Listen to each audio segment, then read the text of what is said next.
Number 10, Future State Superman versus Imperious Lex. While this is a new and intriguing story to be sure, it also takes us back to a time when Lex was the ruler of a planet, first introduced in Superman 164. This planet was originally the battle where Superman and Lex planned to fight one another fair and square, as it had a red sun. So Superman's gonna be on the same level as Lex. However, they learned there were people living there whom Lex helped and eventually bargained with Superman to leave, so they would never know that Superman had beat him.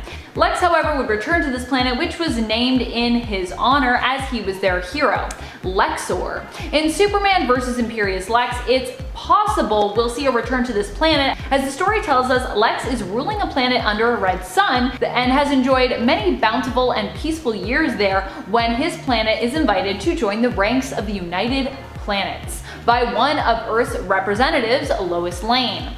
Lois and Superman obviously, however, don't trust Lex and remain suspicious that he's up to something, seeking to expose his true nature. Superman vs. Imperious Lex is written by Mark Russell with gorgeous art by Steve Pugh.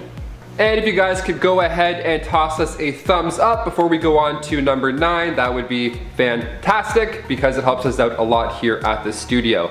If we get enough likes, they're gonna let me go home this year. And number 9, Dark Detective. Written by Mariko Tamaki and Dan Mora, big changes are coming to Bruce Wayne's life, and we cannot wait any longer. I mean, specifically the Dark Detective. So yeah, we get to see Bruce Wayne on the run after the world thought him dead, so okay. But while a new Batman takes over, and of course the nasty new military organization, the Magistrate, has taken over control of Gotham City. And another thing fans are looking forward to is Grifter is back. Yeah, Cole Cash is not going to have an easy go as Gotham City PD closes in. So after meeting with Luke Fox, we have to wonder, will his day get better or worse? We can't wait to see. And number 8, Superman of Metropolis. Written by Sean Lewis and Brandon Easton. Last time we saw Clark, he left the safety of Earth in the hands of his son, Jonathan Kent. So, of course, he has one thing and one thing only to make sure he does, and that is, of course, to protect his home city. So it's a little stressful now that Brainiac is back and he's attacking. So John takes drastic measures, and then the outcome? Bottle City of Metropolis. Now, Supergirl, she's coming in hot. She's got some things to say. And in the new Bottle City, we see the rise of Jake Jordan, former Manhattan Guardian, looking for a new beginning. And alongside an anarchist named Honest Mary, also looking for a fresh start, with, of course, drastic ways. So now Jake has to deal with that inside the bottle, but fear not, he'll have the help of, drumroll, Jimmy Olsen. Number 7, Future State Justice League. I feel bad actually ranking this one so low, as it still looks like such an amazing book, and it features some characters I'm both excited to meet and excited to see more of.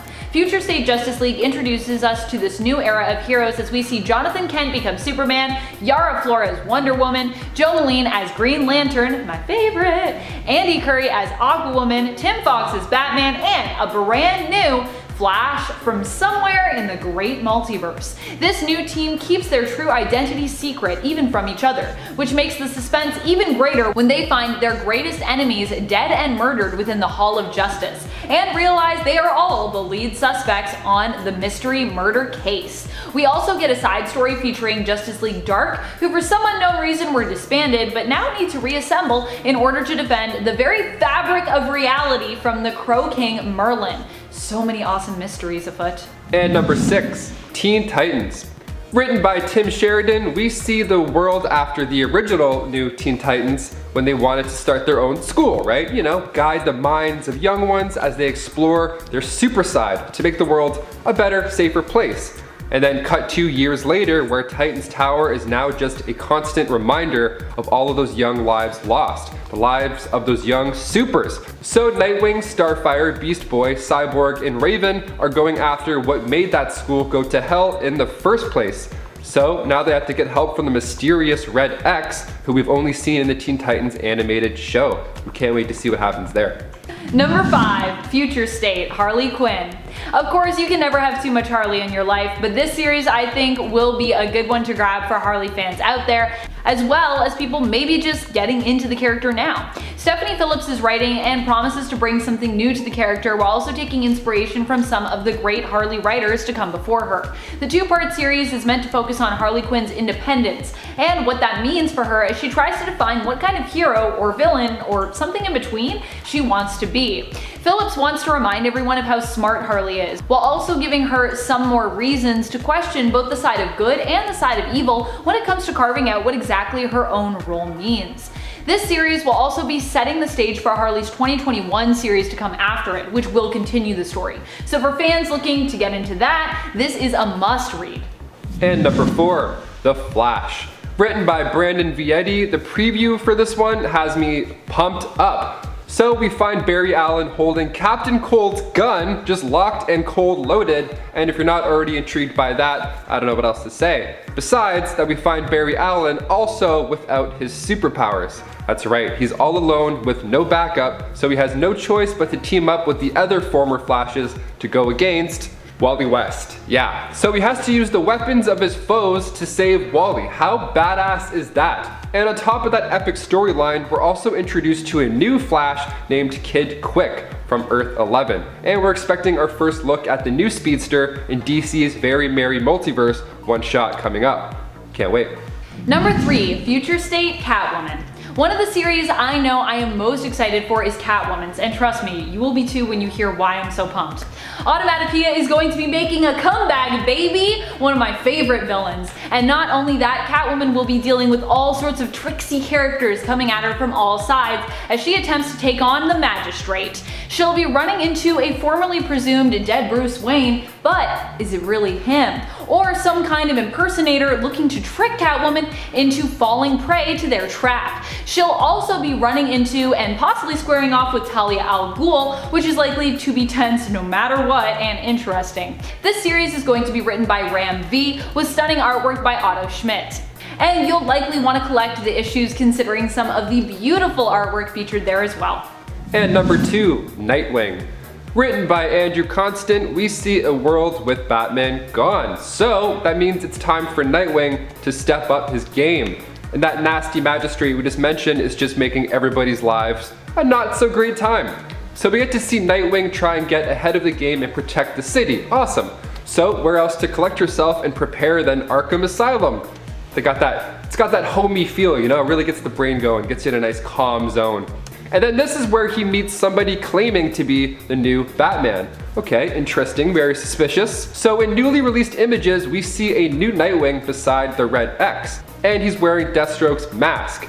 You love it. And the new Nightwing also carries a new sidearm, so they mean business. Number 1, Future State, The Next Batman. This one is a must-read because it promises to introduce a new and powerful yet mysterious character. Someone who we haven't met yet, but who you might be shocked to learn already kind of exists. He is the estranged brother of Batwing, Luke Fox, which makes him, you guessed it, Lucius Fox's son. What's even more interesting, history-wise, is that this new son actually isn't new. Not really. Tim Fox is the next Batman, and although he prefers to go by Jace in this continuity, we've met him in a previous one before even Luke existed. New Earth. In that continuity, Tim got involved with a gang that was working for a rival and dirty businessman to Bruce Wayne. Once revealed, this caused some pretty big tension and drama between him and his dad. Here we don't know yet just what Jace's past entails, but we do know that he is going up against not just the Magistrate, but his father and Gotham's mayor as well. The next Batman series also includes some pretty interesting side series among them. I'm most excited for Gotham City Sirens myself, as well as Batgirls. At number 10 is Batman, Hellboy, Starman. Ever heard of the non-canonical crossover between Batman, Hellboy, and Starman? I hope not, otherwise I already failed. In this Elseworlds tale, the Golden Age Starman, Ted Knight, finds himself kidnapped by some neo-skinheads during a lecture on alternative energy sources. And who comes to the rescue? Well, Batman and Hellboy, of course. Together they track down the mysterious Knights of October to find a creepy deserted airfield. A rescue mission unfolds, but the Knights' leader, Dance,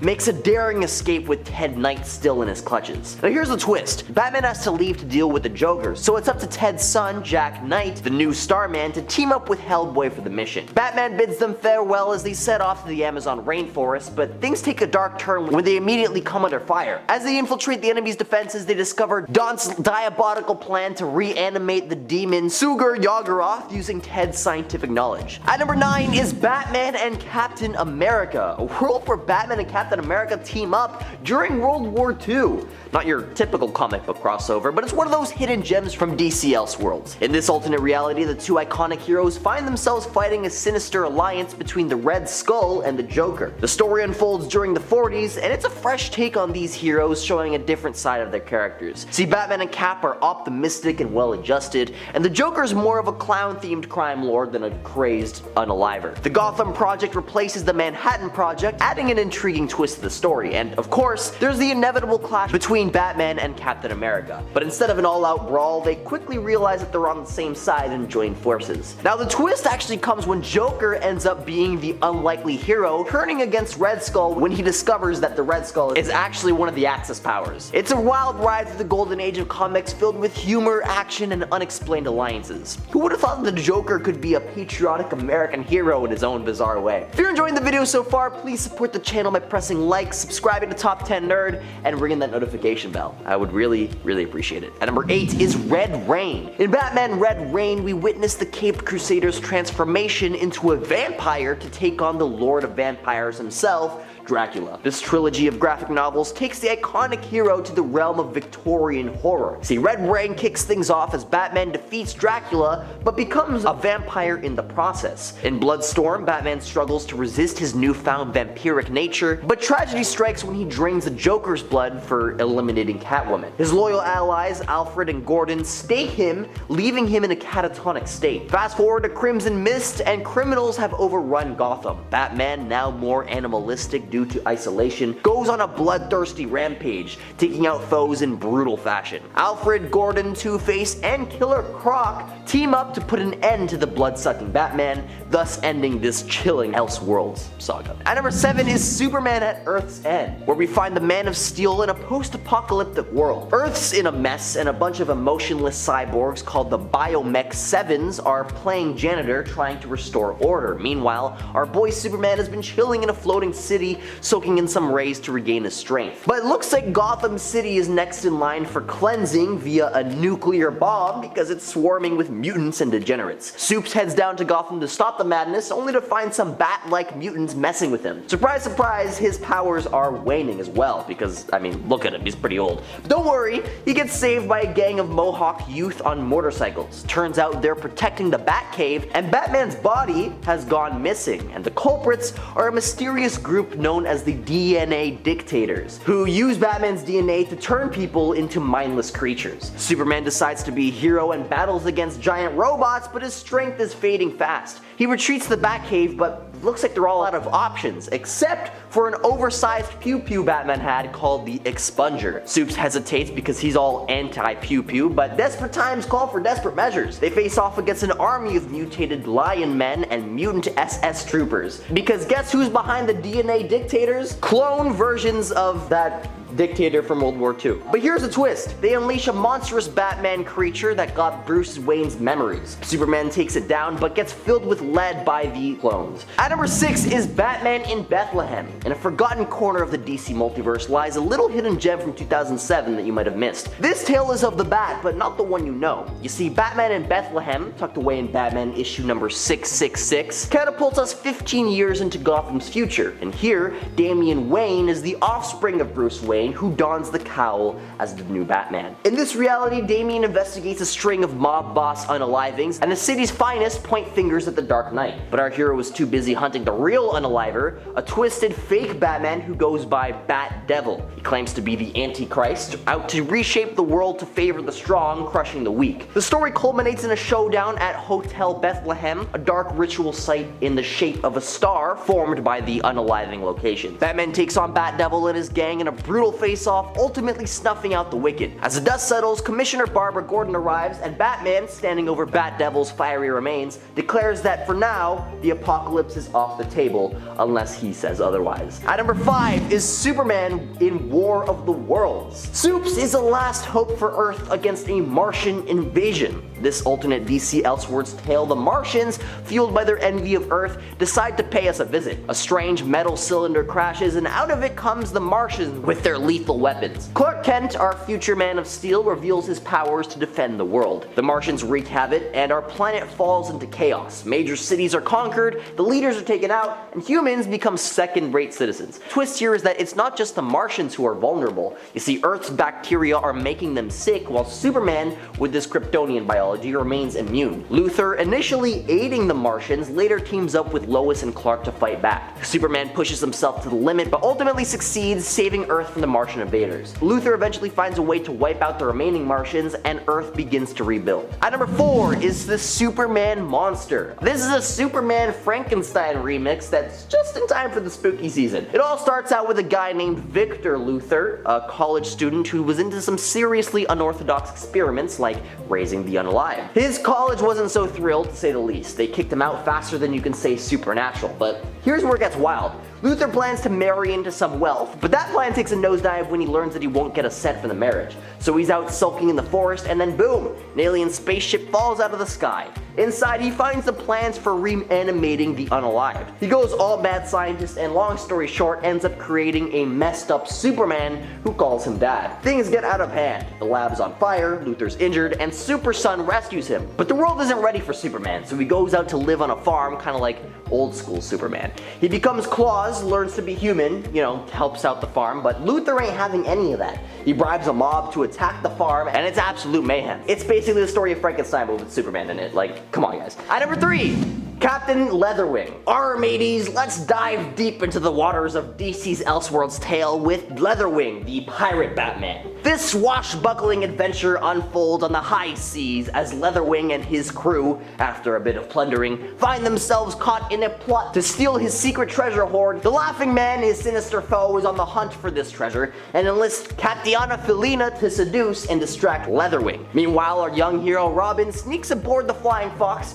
and discovers mutiny in the making. He warns Leatherwing, who gladly accepts him into the crew. Things get even more complicated with Felina and Leatherwing's romance take an unexpected turn and betrayals are abound. As the sea battle unfolds, Robin makes a heroic sacrifice and Leatherwing confronts the Laughing Man in a climactic showdown. The story ends with the pirate couple, Felina and Leatherwing, sailing the high seas together, leaving the Laughing Man to rest beneath the waves. At number 2 is Gotham Noir, a hidden gem in DC Elseworlds collection which takes us on a mind-bending journey into the seedy underbelly of Gotham City in 1949. Picture a grittier black and white Batman world where Commissioner Gordon isn't a clean-cut cop, but a hard-drinking, hard-boiled private eye entangled in a web of corruption and conspiracy. When a dame ends up unalived and Gordon is framed for the unaliving, it's a descent into madness. But the twist here is that Batman is here, but his existence remains a mystery. Is he Bruce Wayne or just a figment of Gordon's booze-soaked imagination? It's like the ultimate detective story within a detective story. Selina Kyle hints at Bruce's double life, yet Harley Dent suggests that Batman is just a rumor. The kicker is that Batman and Bruce seem to coexist in separate places, blurring the lines between reality and illusion. So was Gordon talking to an invisible Bat vigilante or just talking to himself? Gotham Noir messes with your head and leaves you questioning reality. At number 1 is the Justice Riders. In this twisted tale, you've got Felix Faust, a notorious troublemaker, locked in the small town of Paradise. He's got an eerie warning that something dreadful is on its way to obliterate the place, but Sheriff Oberon isn't buying it until the town gets engulfed in mysterious lights and rumblings. Sheriff Diana Prince, a no-nonsense lawkeeper, takes charge after the devastation, and the unlikely team-up begins with Kid Flash, Booster Gold, and Hawkman. Their mission is to stop the sinister Maxwell Lord and his army of clockwork robots from constructing a railway to California by any means necessary. The story takes unexpected twists and turns with the arrival of the relentless bounty hunter Guy Gardner and the mysterious John Jones. As our heroes confront Lord, the real chaos unfolds with a steam-powered robot called Lord Havoc. This ride through the Wild West is a thrilling adventure with a unique blend of steampunk, sci-fi, and classic western elements. If you're looking for an offbeat DC story that's sure to surprise and entertain, Justice Riders is a hidden treasure you don't want to miss. So saddle up for the ride into this untamed territory where justice knows no bounds. Kicking off the list at number 10, we have Batman Gotham by Gaslight. A Tale of the Batman, written by Brian Augustin and brought to life by Mike Mignola. Comes a tale from the Victorian era where Batman is hunting down Jack the Ripper. Your evening attire, sir. That was not the suit. I need Alfred. So it's 1889, and while these murders of women are happening all over the place, the general public whispers in the wind that it may be Batman who is committing these crimes. Okay, so we got historic serial murderers, we got old-timey gangs, Bruce gets framed, the candlelit mystery is afoot. I loved this one shot, honestly. It's really hard to put down as soon as you start. If you have time, at least watch the animated film because you owe it to yourself. A lot of candlelit, which way did he go? It's good, it's right up your alley, you'll love it. And before we go on to number 9, guys, if you could go ahead and toss this video a thumbs up, or else we'll be using candles to light this place up, just like Gotham by Gaslight. And we can't have that. You guys are literally the best. Thank you for your support. Number 9, The Doom That Came to Gotham. So written by the lovely Mike Mignola and Hellboy creator Richard Pace, comes a tale taking place in 1928. All these old tales, I love it. So we have Bruce Wayne after he peaced out after the death of his parents. So now, 20 years later, he's returned, and he has to get pretty dark to take out the Lovecraftian horror known as the Lurker on the Threshold. This is a 3-issue miniseries, and it's a dark, weird, fast-paced adventure. I mean, we have demons that come into the plot, like demons, so you should know what you're getting into, especially if you're a fan of Mignola's other work, Gotham by Gaslight, which I mentioned 1 second ago. Number 8, Batman I Joker. This one is a trip. Okay, so we have the Bruce, and he was dumped into a vat of chemicals way back when, and now we see the Bat as the crazy antagonist, which already is super fun. Everybody's all like, all hail the Bruce, hail the God King of Gotham. And he's quite messed up. Yeah, he's like calling out other Gotham citizens, challenging them to kill his enemies before he gets to them himself. It's wild, it's like Mad Max, crazy. And if this isn't wacky enough for you, he wants everybody to challenge him. He wants them to earn the chance to become a god by defeating him in combat. That plus some resurrected villains, it really gets the Hunger Game vibes going. So if you're into some death sport like reading, this is an ideal one-shot. Bob Hall created a quite fun story here. I swear to God. Swear to me! And number 7, Batman Teenage Mutant Ninja Turtles. Knights in a Half Shell. Yes, just saying that out loud, I'm like, ooh, let's do it. This comic is so fun. It's written by James Tynion IV. Right off the bat, we see a pizza delivery guy as he drops off the za. And then of course there's a note that says, leave it on the street, and then we see turtle hands creep up out of the sewer. Yep, they come across the Batmobile, and then shortly after, they come across Batman himself. It's a pretty serious take as well. I mean, I know it looks fun because you're like, Ninja Turtles, Batman, sick. Which some fans didn't like how serious it was, but others rejoiced that they could dig their teeth into something after watching the Batman vs. Teenage Mutant Ninja Turtles animated movie. It's a pretty slow start, but once it gets cooking, it's a hell of a lot of fun. The Turtles were transported to Gotham thanks to Krang, alongside their master, Splinter, and of course, archenemy, Shredder. They set up camp in the sewers, of course, but our own Killer Croc stumbles upon them, and then so begins this cat and mouse game with Batman and the Turtles. So Batman finds one of Raphael's side during a fight, and then Lucius Fox confirms it is from another universe. So the 6-issue series is a pretty short read, but Freddie Williams' art will keep you admiring the pages, taking it much longer than you think. Number 6, Justice Riders. Okay, this one was released back in 1997 by Chuck Dixon, and it's a wild tale of the Wild Wild West. Justice Riders is a one-shot that has the Justice League of America take on different roles. Like Wally West is an outlaw who's blamed for the death of Barry Allen. He's like a young guy too. And then Wonder Woman is the marshal. She's the old marshal in town. The 1873 story begins with Marshal Diana Prince's hometown, Paradise. More like Paradust. Am I right, fellas? And it's destroyed by an alcoholic sorcerer named Felix Faust. So she wrangles up her super squad and hits the dirt, heading for El Inferno to get revenge. Wild West anything is a good time. There's a lot of hat tipping, we got sunsets, we got giant rocks that look like fingers coming out of the ground, and of course we got some badass gun holsters and some hay chewing. There's rules when you read this one shot though. You have to do the accent in your head the entire time, that's it. Do your worst Western accent the entire time. Number 5, JSA, Liberty File. Okay, we got some Wild West hootin' and hollerin', but what about some World War II drama? So JSL Liberty File was written by Tony Harris and Dan Jolly and sees the interception of a parcel in which the contents could change the outcome of the war. And then we got Owl, Clock, and Bat stepping in to save the day. So Jack the Grin, known as the albino smuggler, which is what my friends called me when I would steal their supplies for school, he intercepts a communicate and then hides it, and then starts making bids on it. So this is a two-parter, and it's fairly short, but it doesn't waste any time at all. The stakes are high, like right off the bat. So we have these schematics for a new German long-range bomber in the hands of the Joker, right? It's dark, we got some mysterious men in bowler hats, and they're doing their mysterious men in bowler hat things, smoking and whispering in dark shadows. You already know what you're in for, it's a great time. Number 4, Batman Gotham Noir. Coming from the minds of Ed Brubaker and drawn to life by Sean Phillips comes a pulp comic thriller.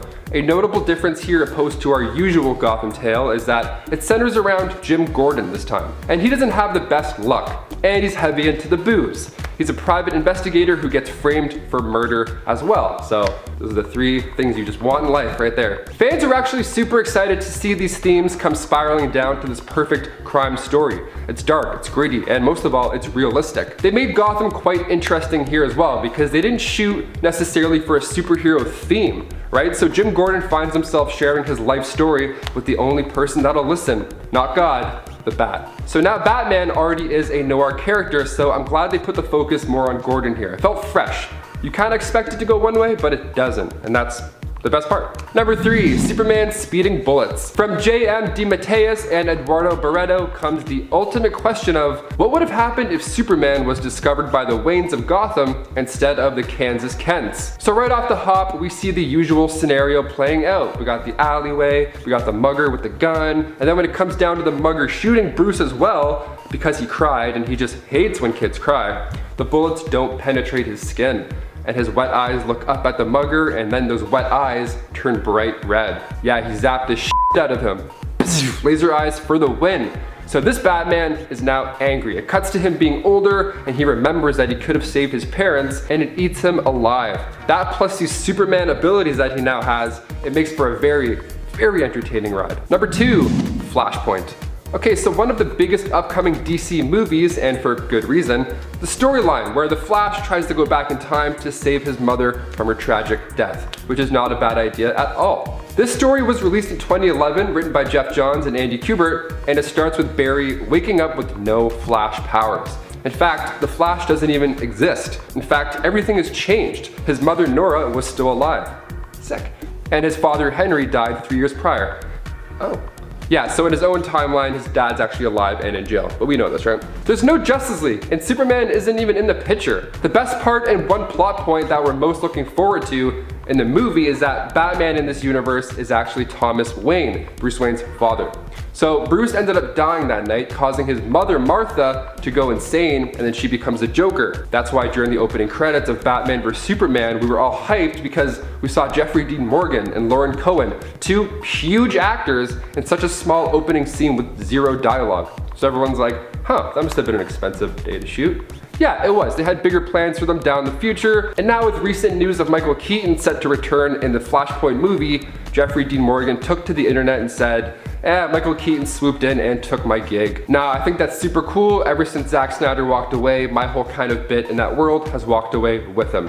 However, there's always a chat going on. There's always a chat. May I peek into this chat, sir? Because we'd love to see that. We've been kind of begging for it. I don't know. It'll be good either way. We'll see. We shall see. I mean, we'll see it June 2nd, 2022. For now, if it's not delayed even more. And finally, number 1, Justice League The Nail. If you own a car, first of all, congrats. Secondly, you must know the pain of getting a flat tire. It's always at the worst times too, right? Well, imagine if a flat tire was the sole reason Lil Kal-El was never found. Yeah, coming from the mind of Alan Davis, we see this unfold and lead the world into a much, much different way of living without Superman. without hope. So now Lex Luthor doesn't have anybody to go toe-to-toe with, so that led to him becoming the beloved mayor of Metropolis. The Justice League are to be feared as well. The world has a lot of hatred towards metahumans and aliens. It's great how the Silver Age heroes also kept their costumes in this as well, because they're a lot of fun in this Elseworld story. We see Alan Davis revisit big players like the Outsiders and Batman, which he drew in the 80s. So I definitely recommend adding it to the list, and that's why I put it on number 1 of our list. Kicking off the list at number 10 is Justice Riders. You know what sells? Cowboys. Taking your characters and plopping them in a western setting is always a guaranteed money-making tactic. Sure, it's been done a million times, but in 1997, DC released Justice Riders, or in other words, a western Justice League composed of hootin' and hollerin' versions of Wonder Woman, Hawkman, Kid Flash, Martian Manhunter, Booster Gold, and Blue Beetle. It's honestly just wild. Obviously, to make the setting work, all the abilities of these heroes are turned way down, but in place of that, we got a quick drawing Martian Manhunter in a poncho and a big old hat, and Blue Beetle as a wacky scientist. I mean, come on. With all the style you might expect, the story is just as wild as the Wild West it takes place in. It follows Sheriff Diana Prince as she puts together this team of heroes to take on Maxwell Lord, who left her town a smoking stack of ruins. It's just a fun time and absolutely deserves your eyes on its paper, or screen, or whatever. Number 9, Justice League The Nail. This one is rather odd. It's kind of a Superman story, but without Superman. The premise is that the day that Kal-El crashed on Earth, the Kents drove over a nail and it gave them a flat tire, resulting in Superman never becoming a thing. And it's all based off a little poem that goes like this. For want of a nail, the shoe was lost. For want of a shoe, the horse was lost. For want of a horse, the rider was lost. For want of a rider, the message was lost. For want of a message, the battle was lost. For want of a battle, the kingdom was lost. And all for the want of a nail. Which is kind of cool. So essentially, it's all about the butterfly effect, which is kind of what Elseworlds is all about in the first place when you really think about it. Look at that. So, in this story, all the other heroes are here, but without that one central figure to embody their core values, without that main leader, the world actually fears the Justice League.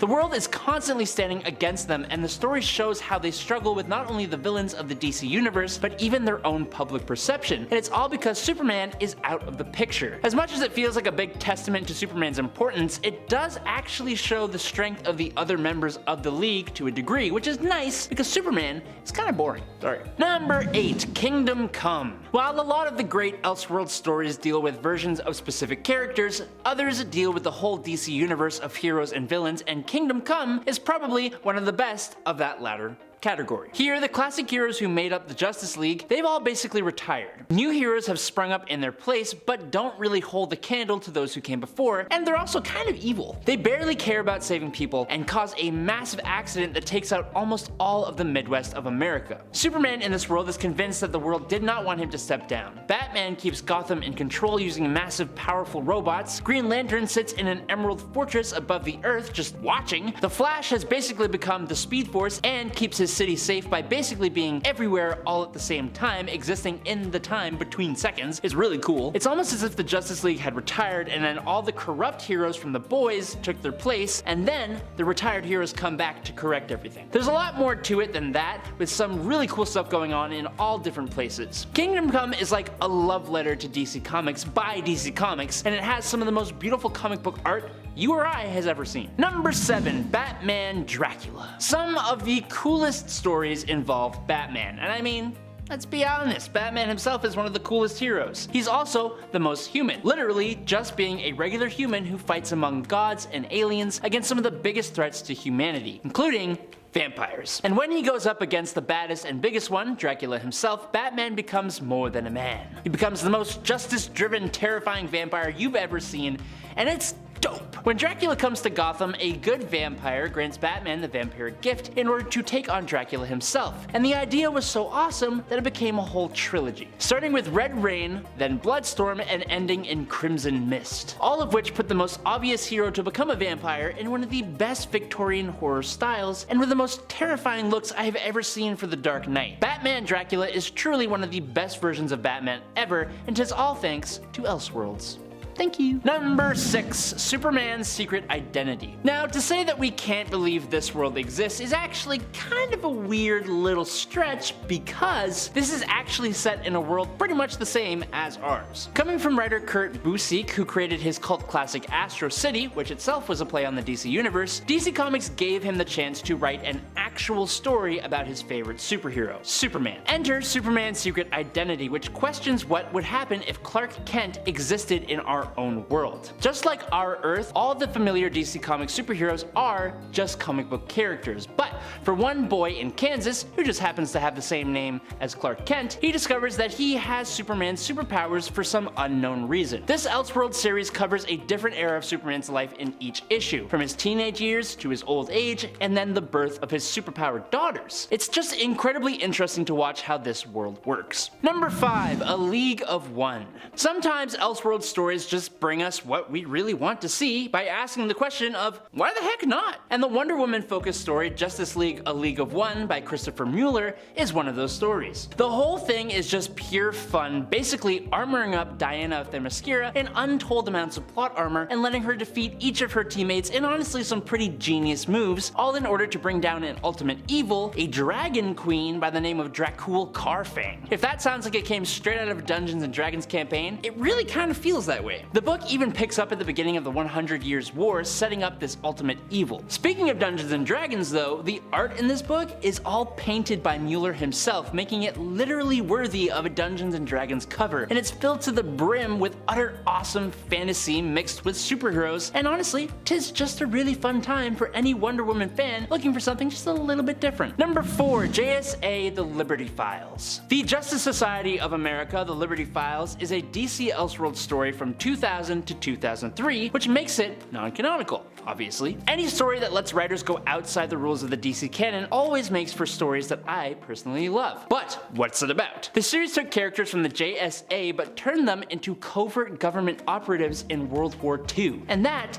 is just the coolest thing. Specifically, the story centered on 3 heroes: Batman, who in this story is called Bat, Hourman, who's called Clock, and Dr. Midnight, called Owl. I know, really creative names, but the 3 were known as the Unholy Three, and their mission, at least in part 1 of the story, is to find Jack the Grin, who is the Joker, who has information about the German weapon Übermensch, or Superman. Are you sold yet? Because you should be, because it's really cool. Number 3, Batman I Joker. This comic may actually be one of my new favorites, and I'm almost ashamed to say I hadn't read it before. The Batman story is set in a cyberpunk dystopian future Gotham City where Bruce Wayne no longer lives. In his place is another Batman who goes by the title of the Bruce. The people of Gotham religiously worship the Bruce as their religious leader, with lackeys under him like the Gordon, who is like his herald, and his doctor. This descendant of Batman has created a city-wide cult of the Bruce, and every year, as a ritual, rebels to the rule of the Bruce are captured, brainwashed, and transformed to become, essentially,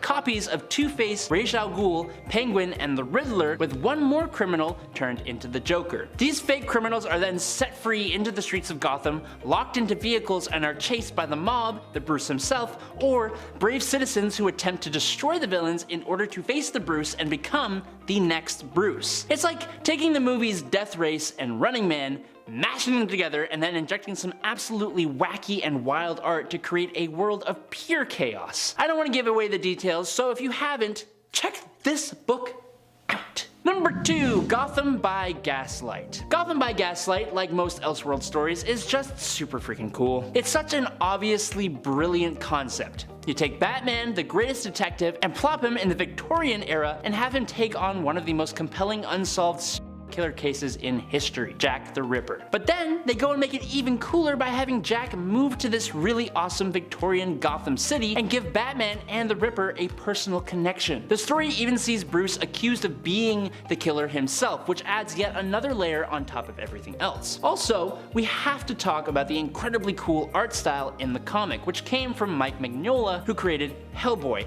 and it just works perfectly in this Victorian setting. It's actually just a big old treat to read. Gotham by Gaslight was was one of DC's most successful Elseworlds stories, and it even got a 2018 animated adaptation, but has a completely different ending. Both versions, though, are really entertaining. And finally, in at number 1, Superman Red Sun. Probably one of the most beloved Superman stories ever, this story asks the question of what would happen if Kal-El had landed not in Kansas, but in the Soviet Union. Superman grows under the ideals of communism and is used by the Soviets as their weapon, helping bring almost the whole world into a super Soviet Union. It sees other heroic characters like Wonder Woman and Batman in this completely different world, and it really plays with the idea of freedom over security. It paints this Superman in a much darker light, as he will go to incredibly surprising lengths to achieve his goal of Soviet domination. He goes up against a Lex Luthor who becomes president of the United States, has Brainiac as a supercomputer assistant who eventually turns on him, and the end of the whole story? It's truly a mind-boggling experience to say the least. Also, just like Gotham by Gaslight, in 2020 we got an animated version of this story as well, and it's incredible. Oh, and fun fact, Superman Red Sun is real-life Superman Henry Cavill's favorite Superman story, which is just really interesting. Number 10, The Reaching Hand. The amount of bizarre deaths Jimmy Olsen has to suffer in alternate realities, my goodness.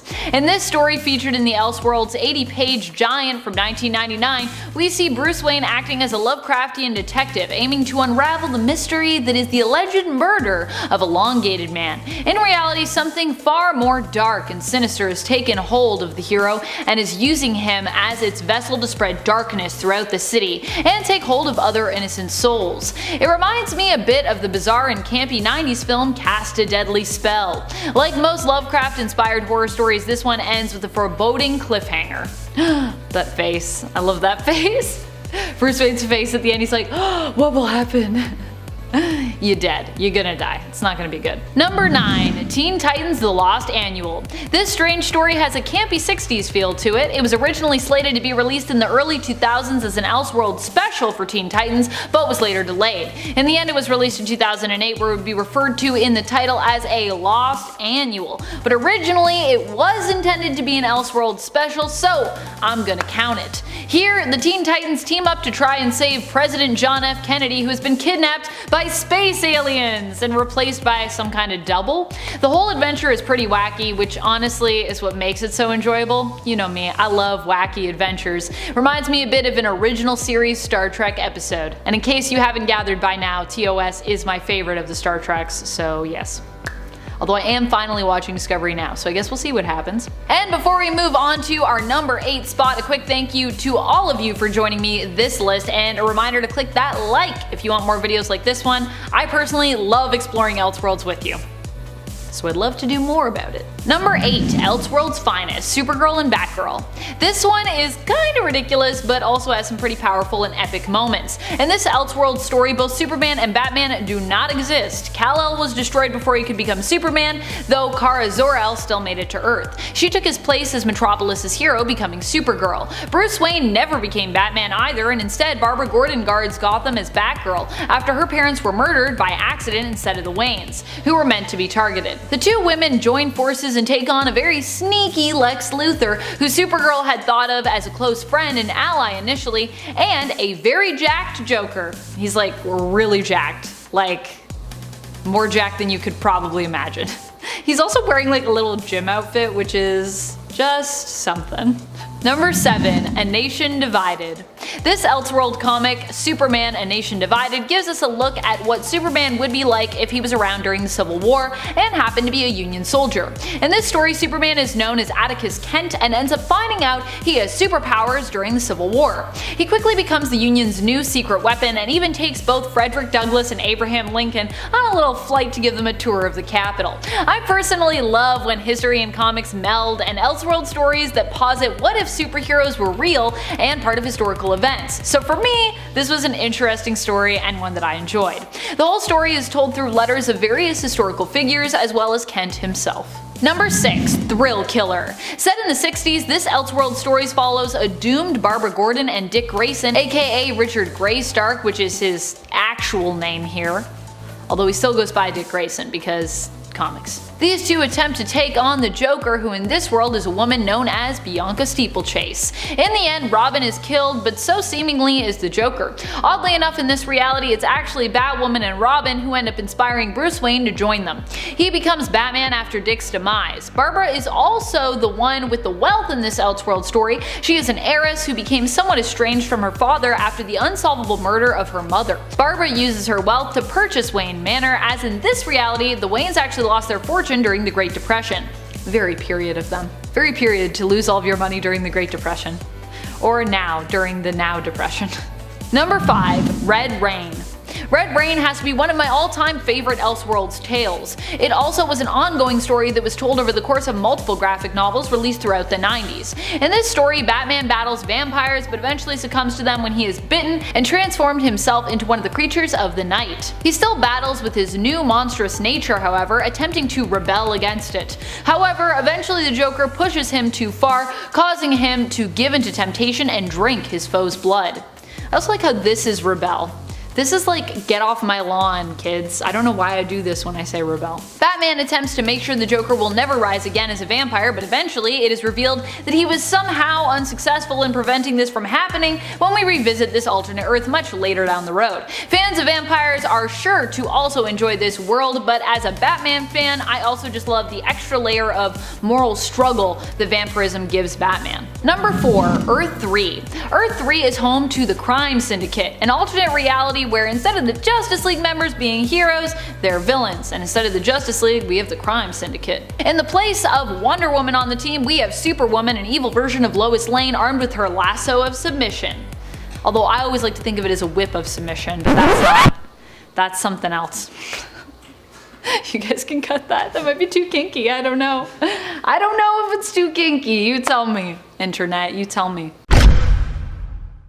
The heroes of this alternate Earth favor strength above all, and as such only seek to dominate and rule those who they consider to be weaker than them. The Crime Syndicate themselves are composed of members Deathstorm, Owlman, Superwoman, and Ultraman currently, but evil versions of Aquaman, known on this alternate Earth as Sea King, and the Flash, known here as Johnny Quick, were also part of the team at a time. I miss Johnny Quick.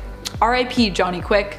You dead. Number 3. Elseworld's Finest. I mostly love this story for the art, to be honest. Elseworld's Finest is quite different from the previous story we had with no Superman or Batman, with Supergirl and Batgirl respectively taking their place. This title of this story and 2-part limited series was initially based on the old comic series World's Finest, which featured the two heroes of Superman and Batman teaming up on the regular. Basically, it's their long-lasting BFF comic. In Elseworld's Finest, we see the heroes team up to go on an Indiana Jones style adventure, with Bruce rocking some pretty sweet supernatural and mystical armor. The two must work together to face an evil Russian Lex and defeat the villainous Ra's al Ghul in order to save the world and free Lana Lang's father. Number 2. Red Sun.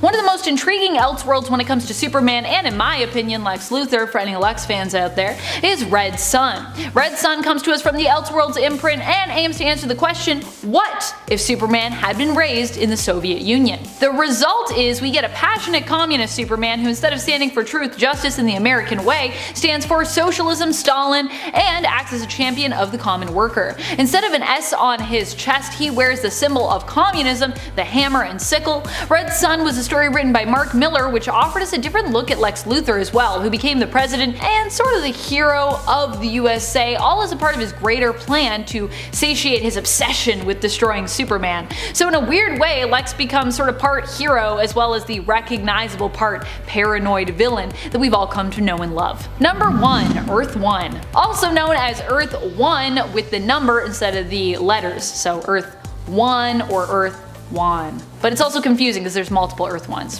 When it comes to some of the DC multiverse, it can actually just get a little confusing in general, as of course there are various Earths that have the same number depending on the continuity we're talking about, New Earth or Prime Earth, not to be confused as well with Earth Prime.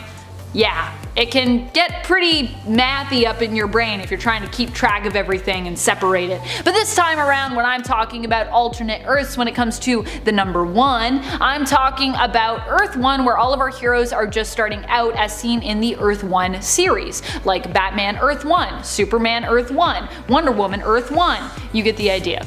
There's a lot of Earth ones. I like how I didn't talk about it was interesting at all, I just talked about how it was confusing. Anyways, if you've read Earth 1 or any of those series, you know what I'm talking about.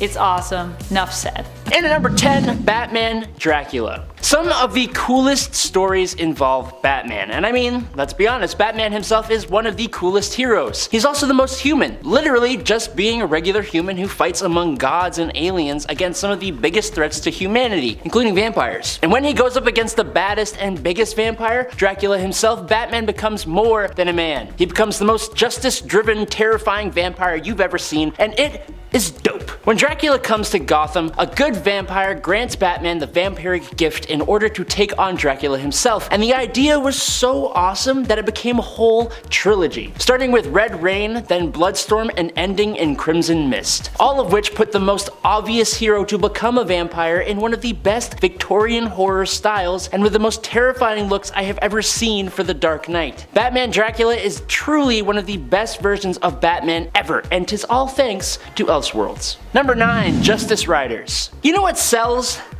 Cowboys, baby. Taking your characters and plopping them in a western setting is always a guaranteed money-making tactic. Sure, it's been done a million times, but in 1997, DC released Justice Riders, or in other words, a western Justice League composed of hootin' and hollerin' versions of Wonder Woman, Hawkman, Kid Flash, Martian Manhunter, Booster Gold, and Blue Beetle, which is just the weirdest arrangement for a Justice League ever, but it's so cool. It's just wild. Obviously, to make the setting work, all the abilities of these heroes are turned way down, but in place of that, we got a quick drawing Martian Manhunter in a poncho and a big old hat, and Blue Beetle as a wacky scientist. It's super cool. With all the style you might expect, the story is just as wild as the Wild West it takes place in. It follows Sheriff Diana Prince as she puts together this team of heroes to take on Maxwell Lord, who left her town as a smoking stack of ruins. It's just a fun time and absolutely deserves a read from you. Number 8. Green Lantern Earth 1. This Green Lantern focused story is one that I actually really like. It brushes over a lot of things very easily, but it made me care about the Green Lanterns, and that's something I didn't think was gonna happen. I don't really care about them normally, but in this one I do. It almost feels like a dark sci-fi take on Hal Jordan and the Green Lanterns. Essentially, in this story, Hal Jordan is on the moon with a crew of workers who mine for metal when he comes across a crashed alien ship containing the Green Lantern ring, a Green Lantern battery, the corpse of Abin Sur, and a robot called a Manhunter. Hal claimed the ring, just taking it off the alien corpse, and used it to fight the Manhunter that sprung on him. What had happened is that the Manhunter robots were created by the Guardians of the Universe to take out the Green Lanterns as the Lanterns had grown uncontrollable, and they were pretty successful, but also grew out of control, putting the galaxy in peril and leaving the Green Lantern Corps broken and spread extremely thin. Hal meets up with an equally inexperienced Kilowag, and they go across the universe trying to rally together any Green Lanterns they can. The best way I saw it described was as if Christopher Nolan and Ridley Scott teamed up and made a Green Lantern story. It feels like that, and it's just such a cool and fresh story. You should definitely check it out. Hey you nerds! I hope you're enjoying this video, but if you are, make sure you hit the like button so that we know that this is what you want to see and we can make more of it.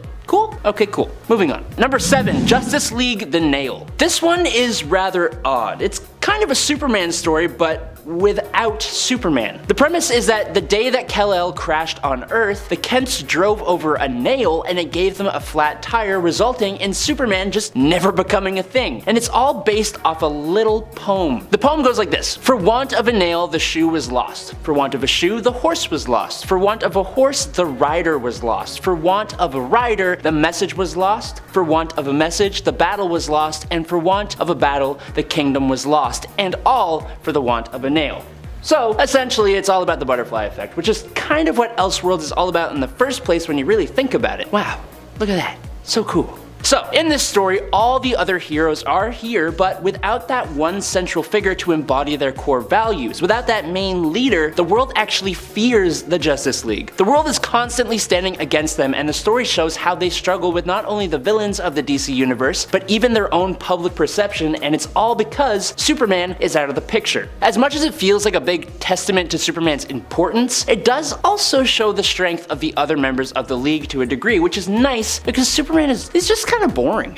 Number 6, Luthor. But do you know what isn't boring? Lex Luthor's view of Superman, and that's what leads me to our next pick. Luthor is a brilliant inversion of the normal Superman story we are all used to. In this story, we get to see Metropolis, Superman, and the rest of the world through the eyes of Lex Luthor. And from his point of view, Superman is utterly terrifying. He's a menace that could destroy the world and the world Luthor has built beneath his burning alien gaze. It flips the whole thing on its head, and while it's relatively short, it does a lot in that small time, showing us the lengths to which Lex Luthor is willing to go to achieve his ideals, but it also tells pretty plainly why he would go to those lengths in the first place. This comic inspired the insanely good Joker story that is this one's spiritual successor, and for that alone, it definitely deserves praise. It's just nice to see a story from a perspective different to the everyday superhero story. Coming in at number 5 is Gotham by Gaslight. Gotham by Gaslight, like most Elseworlds stories, is just super freaking cool. It's such an obvious, brilliant concept. You take Batman, the greatest detective ever, and you plop him in the Victorian era and have him take on one of the most compelling unsolved serial killer cases in history, Jack the Ripper. But then, they go and make it even cooler by having Jack move to this really awesome Victorian Gotham City, and they give Batman and the Ripper a personal connection. The story even sees Bruce accused of being the killer himself, which adds yet another layer on top of everything else. Also, we have to talk about the incredibly cool art style in the comic, which came from Mike Mignola, who created Hellboy, and it just works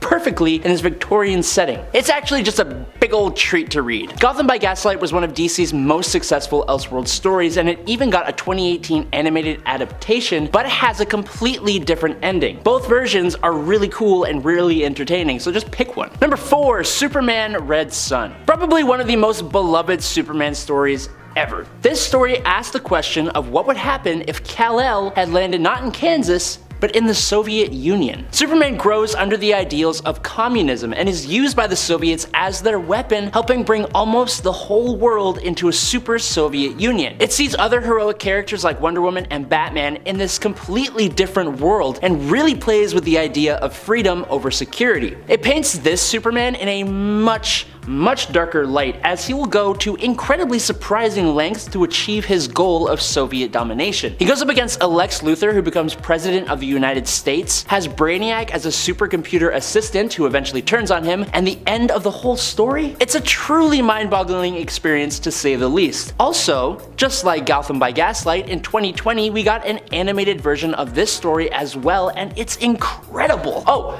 and fun fact, Superman Red Sun is real-life Superman Henry Cavill's favorite Superman story, which is really interesting. Like, could you imagine a Henry Cavill Superman Red Sun live action movie? Number 3, Kingdom Come. While a lot of the great Elseworlds stories deal with versions of specific characters, others deal with the whole DC universe of heroes and villains, and Kingdom Come is probably one of the best of them. Here, the classic heroes who made up the Justice League, they've all basically retired. New heroes have sprung up in their place, but they don't hold a candle to those who came before. They barely even care about saving people and cause a massive accident that takes out almost all of the Midwest of America. Superman has been convinced that the world wanted him to step down. Batman keeps Gotham in control using massive, powerful robots. Green Lantern sits in an emerald fortress above the earth just watching. The Flash has basically become the Speed Force and keeps his city safe by basically being everywhere all at once, existing in the time between seconds. It's almost as if the Justice League had retired and then all the corrupt heroes from the boys took their place, and then the retired heroes come back to correct everything. There's a lot more to it than that, with some really cool stuff going on in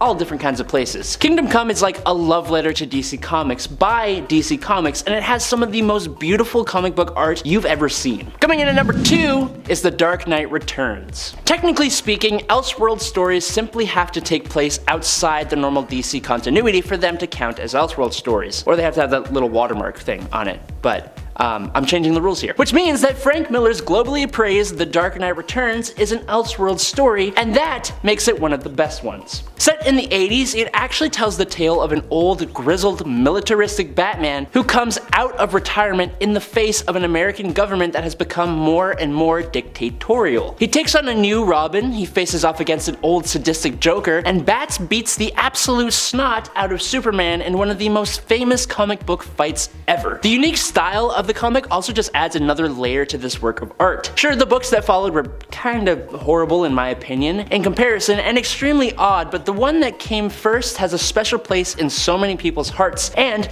for good reason. And finally, in at number 1, The New Frontier. Most Elseworlds stories give us a world with some radical difference, usually that leaves the world worse for wear. Usually the horror of those worlds gives justifications for why heroes must become stronger, go to greater lengths, or show the fullest extent of their might in ways impossible when restricted by the regular DC canon. But in The New Frontier, we get a world that challenges the heroes to do good in a moral sense, to reach the fullest extent of their hopes and ideals rather than their physical limits, and all without losing track of what makes a story just so freaking good. It's a story about heroes who are worthy of being called that, who inhabit a world that wants so desperately to change for the better. It depicts the DC universe during a post-Korean War era with superheroes outlawed by the government. It's also the beginning of the space age, which leads to the story being told from the perspectives of Hal Jordan and Martian Manhunter. Fans of Elseworlds think of this one as the most perfect. Each subplot is just as unique as the main story, and the characters are all fully realized with different arcs. It also gives a beautiful theme. The story is just about leaving behind a dark past and looking to the bright future. And like all the other great Elseworlds, there's also a movie, so you don't really have to actually read anything, which is always a good time. Starting off the list today at number 10 is Red Death. The Dark Multiverse was given to us largely by telling the story of multiple different versions of Batman who have each been twisted into a corrupted, villainous version of Bruce Wayne. Brought together by the Batman Who Laughs, the Dark Knights are basically like an evil collection of Batman from across the Dark Multiverse, each one standing in or representing a member of the Justice League. Arguably one of the most popular of these Batmen would be Red Death, an evil Bruce Wayne with the powers of the Flash. In his dark reality, Bruce Wayne was pushed to the limit after losing so many of his sidekicks, which should be a good reason for why he should stop recruiting younglings to be his Robins, but I digress. Believing that he needed to be more brutal in his crime fighting and that he would be better at using the Speed Force than Barry Allen, Bruce took down Flash's rogues, took their equipment, and then used it against his fellow Justice Leaguer. Batman then strapped Barry to his Batmobile, fused it together with the Cosmic Treadmill, and then he drove it all into the Speed Force, absorbing Barry and his powers. Bruce, now empowered with the Speed Force and much more evil than he should be, became the Red Death and joined with the Batman Who Laughs and his Dark Knights. Number 9, Last Son. While the majority of characters given to us from DC's Dark Multiverse are alternates of Batman, thanks to the Batman Who Laughs and his Dark Knights, the Dark Multiverse is a place where everything can go wrong with anyone. Probably the most alarming of the Dark Multiverse alternates would be the dark versions of Superman, and the Last Son, in my mind, stands above the rest. This version of Kal-El came from a dark universe corrupted by the Darkest Night, and instead of crash landing straight on Earth from the destruction of Krypton, Superman's rocket got lost and exposed to the cosmic storm of a black hole. When he finally reached his destination, Earth, the last sun of Krypton was burning with the energy of 1,000,000 suns. It sounds super cool, and Last Son looks absolutely amazing, but his whole concept is based on Superman's fear of becoming overcharged by the sun, and his capabilities are through the roof. He's terrifying. Number 8, Robin King. Probably the most depraved, psychotic, and disturbing of the Batman Who Laughs posse would have to be the Robin King. Instead of becoming Batman, this young Bruce Wayne lost his parents just like every other, only it was by his own hand. This Bruce was depraved basically from birth, so much so that it even scared his version of Alfred Pennyworth, who still continued to protect the young Wayne. After the passing of Joe Chill and Bruce's parents, the young fella found that he felt mainly cheer from all that altercation. He was inspired by a robin singing and how the bird is known for taking over the nests of other birds. Under that ideology, he began to put together an arsenal and a utility belt, which he would then use to take out police officer James Gordon and Alfred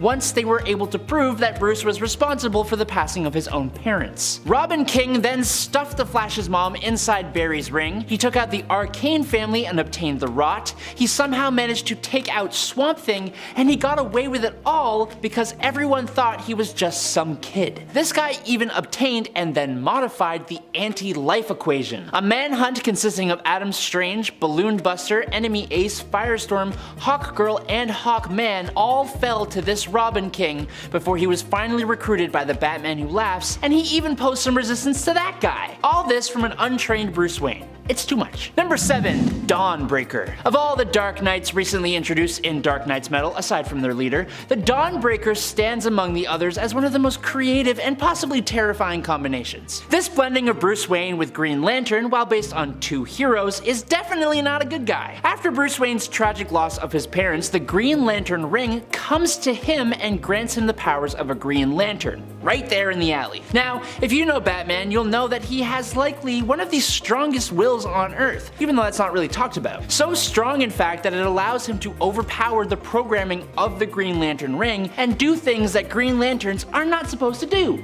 like using his monstrous hard-light constructs to take down criminals permanently, or like taking out the whole Green Lantern Corps and the Guardians of the Universe. Stuff like that. He is a crazy powerful version of Batman, and I think it would be really cool if someone could put him on the big screen, in a sort of superhero horror movie, or something like that. Number 6. The Drowned. Bryce Wayne was the Batwoman of the Dark Multiverse Earth 11, and this vigilante had a romantic relationship with a certain Sylvester Kyle. When Kyle lost his life to rogue metahumans, it flicked a switch inside of Bryce, and she decided to systematically take down every single metahuman she could find. The craziest thing is that she did just that, wiping out every single metahuman who walked on land. But Bryce didn't think about the metahumans of the sea. Just 18 months after taking out the last land-based metahuman, Aquawoman and the Atlanteans revealed themselves and returned to the surface from years of self-imposed exile. While they came in peace, Bryce had such a mistrust of anyone, especially these Atlanteans that were obviously also metahumans. When peace talks devolved to an all-out war, Bryce modified her human form with biochemical augmentations, like the ability to control water, breathing underwater, healing faster, and bolstering her muscular, skeletal, and bodily tissue density. She gave herself a kind of dark hydrokinesis which could corrupt those fighting against her into ravenous sea beasts under her command, and designed her own army of hybridized sea creatures called Dead Water. All of which was bolstered up by the trident that she pried from the cold hands of a completely decimated Aquawoman. She then drowned the world, and it was then that she was contacted by the Batman Who Laughs. Number 5. Cyborg Batman. Yes, there is a Batman-Cyborg hybrid who is part of the Batman Who Laughs Dark Knights, and yes, he is terrifyingly awesome. Murder Machine first appears in Dark Days the Casting in the Dark Multiverse Earth -44. In this world, this evil Batman cyborg comes about after the passing of Alfred Pennyworth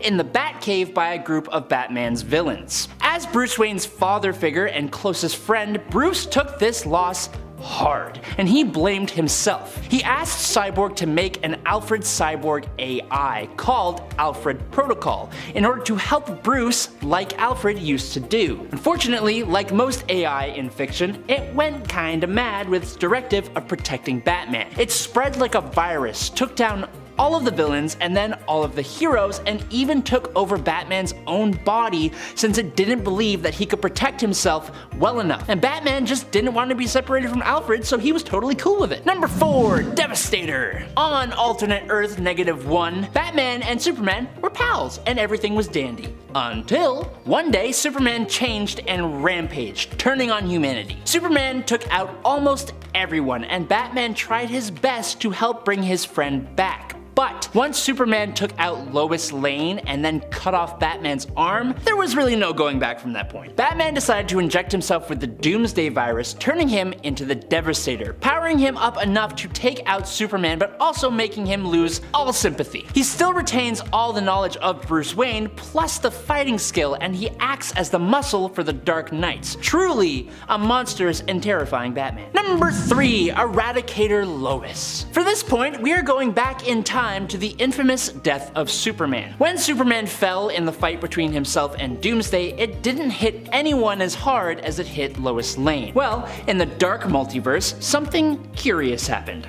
After some time passed and Lois saw the effects of a Superman-less world, she eventually traveled to the Fortress of Solitude to return Superman's cape. What she never expected was for the Kryptonian Eradicator to show up. This defender of Krypton is the reason that Superman does eventually come back, placing Clark in the Kryptonian life matrix that was supposed to revive Superman. In this story though, it takes longer than expected, and so, assuming that the revival was a failure, the Eradicator instead places the powers of Superman into the body of Lois Lane. Unfortunately, this is the dark multiverse though, and so this newly superpowered Lois Lane throws almost all caution to the wayside and uses her powers recklessly, saving the day, sure, but with no regard for collateral damage or repercussions. She ends wars, feeds the hungry, destroys the military-industrial complex, all that good stuff, but she also wipes out countless lives, including Batman's, and she's even responsible for the fall of Superman again when he does finally return. The whole story is pretty tragic, but that also makes it one of the best ones to come out of the dark multiverse, in my opinion. Number 2, the Batman Who Laughs. The Batman Who Laughs is arguably one of the most dangerous versions of Batman who has ever lived, other than Batman himself. If you don't know yet, he is a dark multiverse version of Batman who took down the Joker, but inadvertently infected himself with a strain of Joker toxin. The resulting transformation turns this version of Bruce Wayne into an amalgamation of Joker and Batman. All the intelligence and resourcefulness and martial skill of Batman mixed with the buck-wild, psychotic, murderous mind of the Joker. He is pure chaos and destruction, and he lays waste to his own Bat family and the whole Justice League. He has a pack of Jokerized Robins, and he is the leader of the Dark Knights. He is also a lieutenant of the Dark God Barbados, and he convinced Perpetua, the original creator of the multiverse, to choose him as her lieutenant, eventually acquiring cosmic power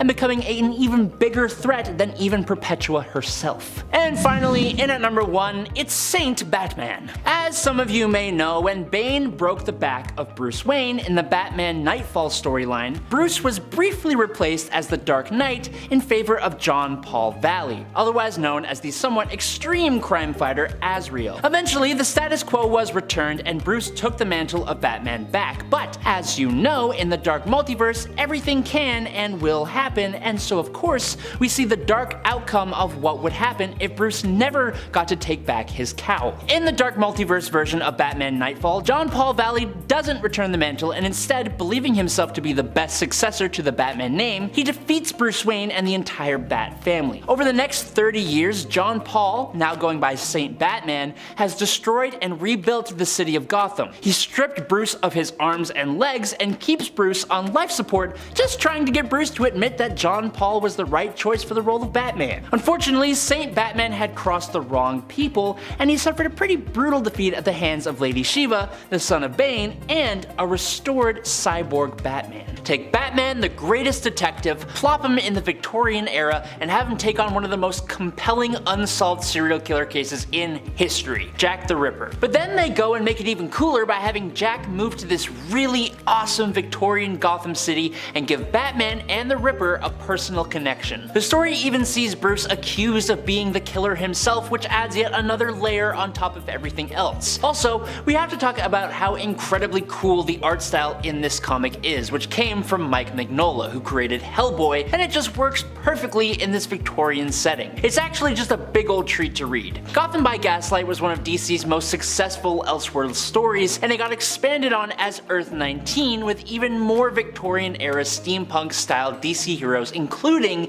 the Atom, Green Lantern, and Wonder Woman, not to mention versions of a bunch of Batman's rogues gallery. Next up, Earth 47 is home to a version of the Justice League known as the Love Syndicate, whose members include Sunshine Superman, Shooting Star, who is actually Bruce Wayne, who got inspired by a shooting star instead of a bat, Speed Freak, who is a speedster, obviously, Brother Power, who is a mannequin brought to life by a lightning bolt, Prez Rickard, who's the immortal president of the United States, and the Magic Lantern, who is just a Green Lantern that literally looks like Shaggy from Scooby-Doo. It's fantastic.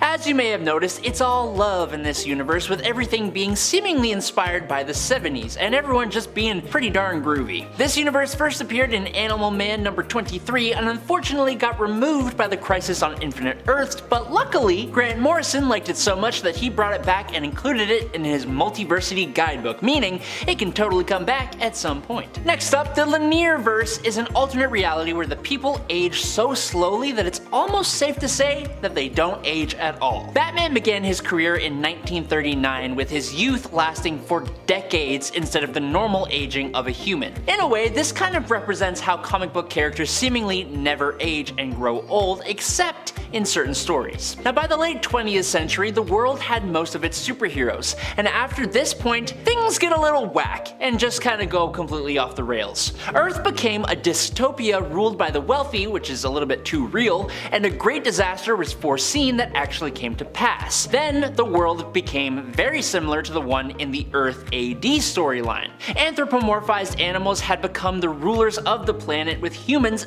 devolving, save for Kamandi and a few others. Then, in the 25th century, humanity seemingly built a high-tech society which saw the rise of Michael Carter, Booster Gold. In the 31st century, Earth became the base of the Legion of Superheroes, who were an interplanetary superhero team. This world, it's just a wild ride. Batman Holy Terror was the very first comic to actually carry the Elseworlds logo, and boy was it a strong start. The story of Holy Terror takes place in an alternate timeline where Oliver Cromwell lived long enough to solidify the rule of Puritans in 17th century England. That changed, and 300 years later, the entirety of North America is part of a commonwealth led and run by a super oppressive priestly government that does all it does in the name of God. Being a Batman story, we obviously follow Bruce Wayne, who in this world starts off by preparing to become another member of the clergy before he learns that his parents were assassinated by the government because of their radical political beliefs. So naturally, he becomes Batman to fight back. Along the way, he uncovers some incredibly dark secrets held by this oppressive government, including the fate of a whole bunch of metahumans who either became victims of government experiments or were created by the government in the first place. JLA Age of Wonder is an Elseworlds story that gives us a world where Superman lands on Earth in the 1850s and makes himself known to the world at the 1876 Centennial Exposition. Naturally, this Superman starts working with the greatest minds of his time, including Thomas Edison, Nikola Tesla, and of course, this world's Lex Luthor. Unfortunately, since humans be humans, a lot of their new technological innovations are really just going towards massive devices of destruction and war. So, to combat this, Superman and the League of Science do whatever they can to prevent the start of World War I. This world is very clearly steampunk inspired in a wholly different way to Gotham by Gaslight, and we get really cool versions of Green Lantern, Starman, and the Flash, but reimagined as Victorian era scientists who are also superheroes. But arguably, the best part about this world is that it comes to us in a 2-issue comic miniseries, so you can read it in like less than a day. Tangent Comics was a DC Comics imprint created in 1997 and was made up of various one-shots focused on creating all new characters using established DC names like the Joker, Batman, the Flash, etc, etc. Now, the Tangent universe, also known as Earth 97, radically diverged from our own timeline thanks to the appearance of metahumans who interfered in the Cuban Missile Crisis, which escalated drastically, leading to a limited nuclear exchange that resulted in the obliteration of both Florida and Cuba. Now, the heroes of this world are pretty radically different. For example, this world's Flash is actually the first human born in space who gained light-based powers. Wonder Woman is an exiled warrior from another planet, which is, somewhat similar. And Green Lantern is a mysterious character who can bring back the dead. Next up is the Survival Zone. Now, the Survival Zone is a world that has had only one very tiny appearance, but the appearance it had seems incredibly hilarious. In the classic version of Supergirl's origin story, the Survival Zone is a pocket dimension discovered by Kara's pops, Zor-El, before the destruction of Krypton. Now, why is it called the Survival Zone? Oh, let me tell you. It's called the Survival Zone because it's where Zor-El and Allura had run off to survive the destruction of the Kryptonian homeworld. The absolutely hilarious part about the Survival Zone is that Zor-El seems to have just decided that he wouldn't tell a single other soul on Krypton about the existence of a surefire way to save millions of Kryptonians. Instead, the pair saved themselves and avoided the destruction of everyone and everything they've ever known. Appearing in Superboy number 95, Earth 95 is a world that kind of makes no sense. And it's all because of how it is that the heroes even get there. Well, actually, for starters, what's really weird is that this comic's main heroes include both of Superman's parents, Jor-El and Lara. Instead of traveling to this alternate Earth in any of the ways we have ever seen before, Jor-El and Lara actually have to make their ship bigger and bigger and bigger in order to get there. Now, we've seen stuff like this with concepts like a microverse, so I guess going from a microverse to a regular world again would kind of be the same thing, but for some reason my brain really just cannot comprehend how you can get so large that you enter a different universe. This kind of hurts my brain. We're moving on. Next up is Earth 235, and it's a world that plays host to DC's Real Worlds imprint. Now, as you can probably guess from the title, Real Worlds takes place in a world very much like our own. Superheroes don't exist in the way that we are used to seeing in comic books. For example, Real Worlds Batman follows Charlie Duffy, a 27-year-old disabled man who works as a convenience store worker in New York and is friendly and well known in the neighborhood. He named an old cat lady as Catwoman, and his old friend Clarissa was Robin, with her ex-boyfriend being the Joker. Do you see why it's weird? The funny thing is, it's actually still really inspiring. It's real life people inspired by heroes in various different ways to start fighting crime in their own unique little real world ways. And it's cute. Kind of. Next up is Earth 265, which was featured fittingly in Flash issue number 265. The story featured an invasion from another alternate Earth, or the denizens of that Earth were in danger of being struck by a comet, and they decided to vibrate their Earth fast enough that it would swap places with the main universe Earth, sparing their world and destroying ours instead. It's a rather interesting concept in a rather interesting early Flash comic, but the story isn't the part that's weird. I mean, yeah, it's weird, but the really strange part comes when we finally meet the denizens of this alternate world. The dominant species on this Earth have evolved not from apes like us, but from cetaceans, so dolphins. Naturally, they are like bluish, purplish, gray color, and they have pointed ears like elves. It's weird, I don't know. Number 10. Earth 3. The post-Flashpoint Earth 3 is similar to its pre-Flashpoint Earth, but way better. This Earth is the birthplace of evil. The mentality here isn't good versus evil, it's more like just evil. Strength is respected more than anything else, with the weak basically being annihilated. Instead of the Justice League, Earth 3 is home to the Crime Syndicate of America, whose members include Ultraman, Superwoman, Owlman, Power Ring, Johnny Quick, Sea King, The Outsider, Grid, and John Johns. Earth 3 was reintroduced in 2013 and has played a part in Darkseid War in 2015, Dark Knight's Death Metal in 2020, and in 2021 it was reborn again in the Infinite Frontier story. Like I said, when we started, the DC universe is complicated, but what's remained the same since 2013 is that some of the coolest stories come out of Earth 3. Number 9, Earth 1. Earth 1 and the number 10 pick are probably the oldest of the Earths and universes on this list. Earth 1 first appeared in 2008 in its New 52 form, but it introduced a whole spectrum of readers into the DC universe, and sales for its comics were through the roof. So I believe it deserves a spot on the list. Here, superheroes are all younger, and they all just started their superhero careers. Superman, Batman, Wonder Woman, the Teen Titans, and Green Lantern all have graphic novels that take place on this Earth, and they are all just fresher takes on the almost overdone superhero origin stories. With the characters all being younger, it was also very easy for younger readers to relate to, and gave the characters conflicts that they wouldn't have faced as their prime Earth counterparts. Number 8. Injustice Universe. The Injustice Universe of Earth 22 is the universe in which the events of the Injustice video game and its related comics take place, and it first popped up in 2013. So here in the Injustice world, Superman went a little bonkers. After the Joker tricked Supes into killing both Lois Lane and her unborn child, plus unintentionally blowing up Metropolis, Superman murdered the Joker and eventually became a tyrannical ruler of Earth. The Batman of Injustice creates an insurgency, eventually enlisting the aid of another Earth, Earth 1 of this reality. With the alternate Earth's help, he overthrew Superman's regime and rebuilt the world. And that's all just part of the first game. Number 7.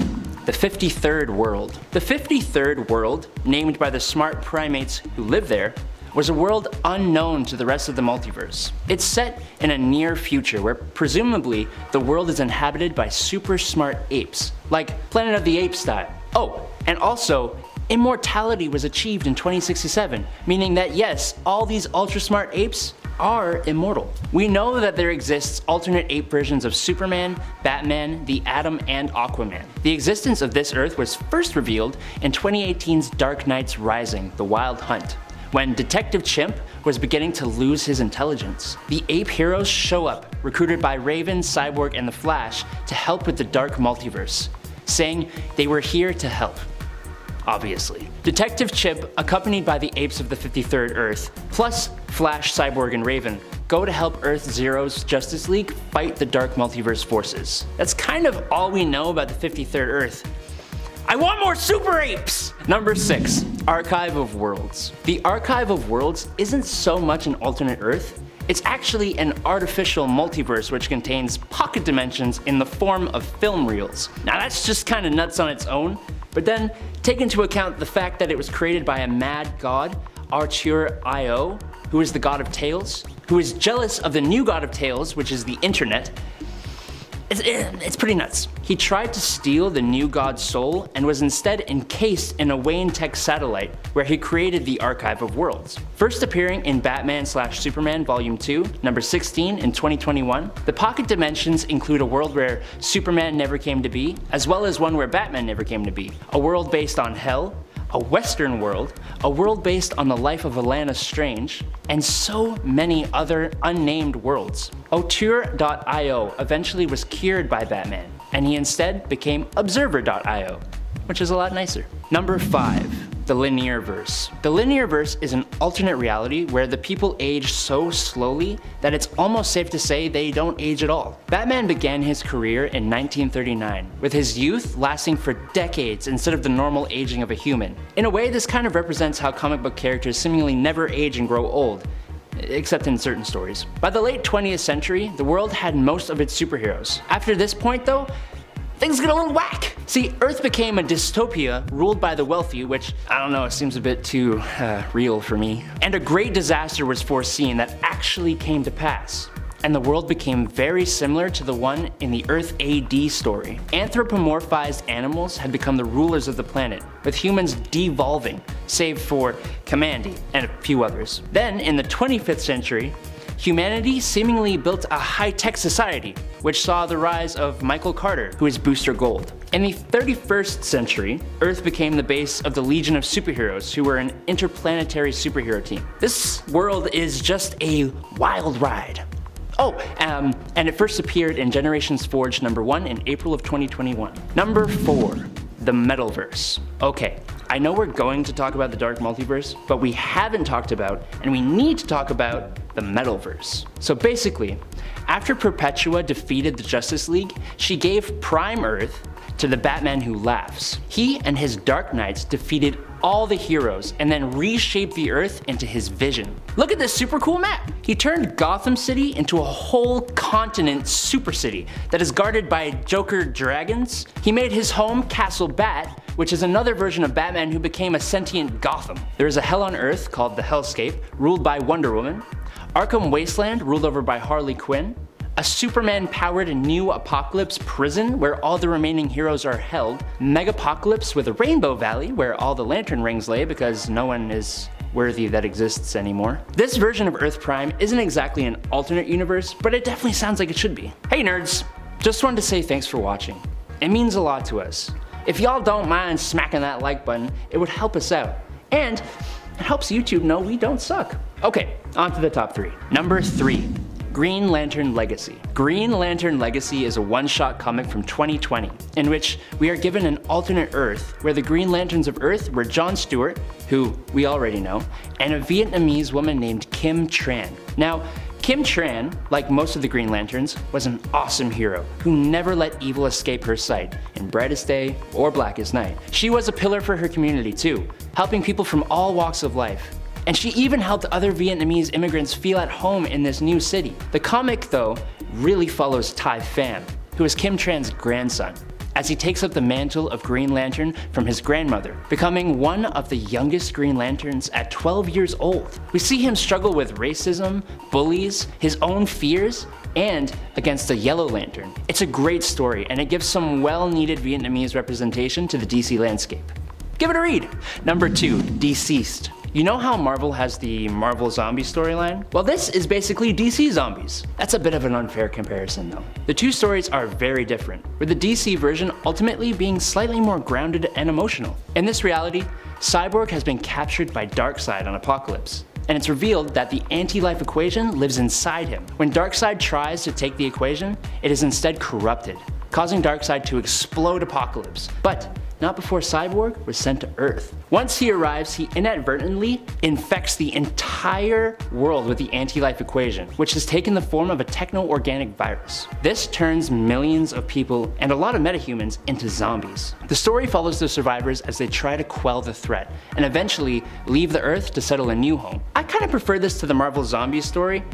I don't know, it's a survival story instead of a funny zombie story. I like it. Sue me. Please don't sue me.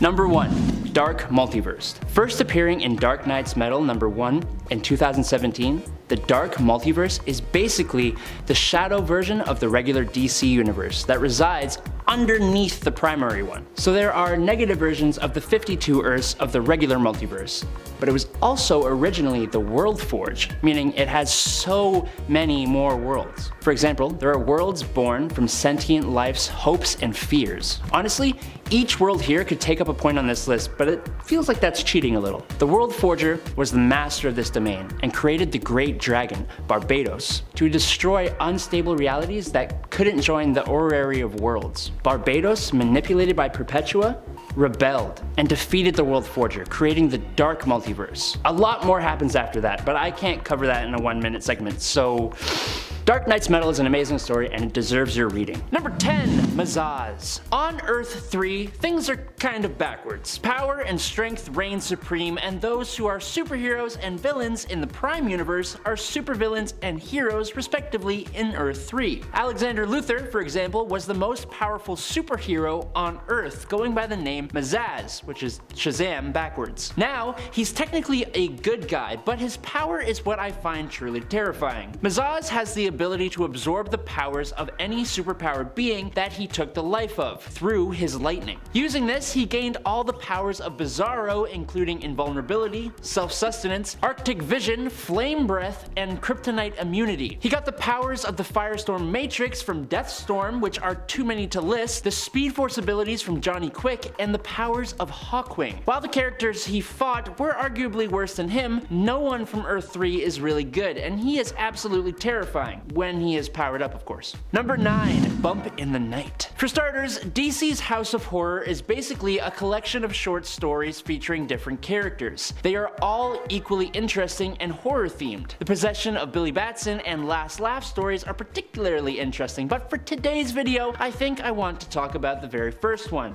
Bump in the Night. This short story follows Martha Kent on the night Kal-El arrives on Earth. Jonathan Kent has gone out to explore what exactly caused a big bang and a trail of smoke on the Kent's farm, but he isn't coming back. As Martha worries about where her husband has gone to, she goes back inside the house, but Martha starts hearing bumping and thumping coming from upstairs in the house. Suddenly, a demonic humanoid child crashes through the ceiling and begins attacking her. She tries to run to the barn, but fiery beams of energy fire from the creature, blowing up the barn. She takes refuge in her truck only for the creature to land on the hood, shrieking. It throws the truck across the yard and Martha gets out wounded only for the truck to explode. The creature flies away with the symbol of an S emblazoned on his chest. If you are looking for comic book content, this is the place to find it, so hit us with a subscribe to stay inundated with tons of videos about all your favorite heroes.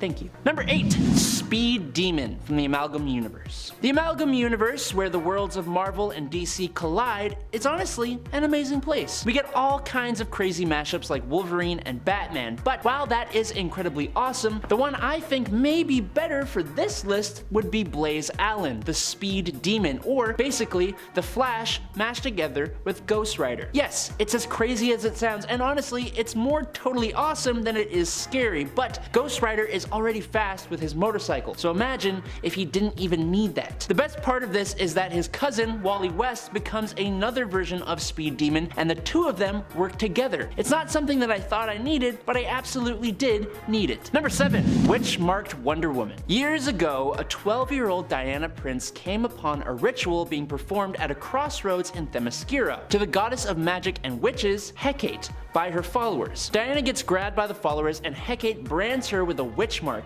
and she vowed to Hippolyta that one day she would return to use her witch mark to take over the world. Once things start popping off in the 2018 Witching Hour crossover, Earth's magic is beginning to disappear and Hecate is obviously to blame. Hecate activates her witch mark, 5 women who have been branded, including Diana. The witch marked power Diana possesses could rip the world apart and tear holes in reality. It's honestly very insane, and it only gets crazier as she gains the power of the other witch marked. Now I glossed over quite a bit for the sake of time, so I suggest you read the story. Number 6. Dawnbreaker. Now this is like a mix of evil Green Lantern and evil Bruce Wayne. Technically, it's just Bruce Wayne, but after the passing of his parents that fateful night, the young Bruce Wayne comes into possession of a Green Lantern ring. We have seen Bruce Wayne wield a Green Lantern ring before, but this is the dark multiverse. Bruce has an unbelievably strong will, and using his powerful will, he is able to override the programming of the Lantern ring, allowing him to use it to take lives. He creates monstrously terrifying green-like constructs and uses them to not just ruthlessly battle criminals, but anyone who stands in his way, including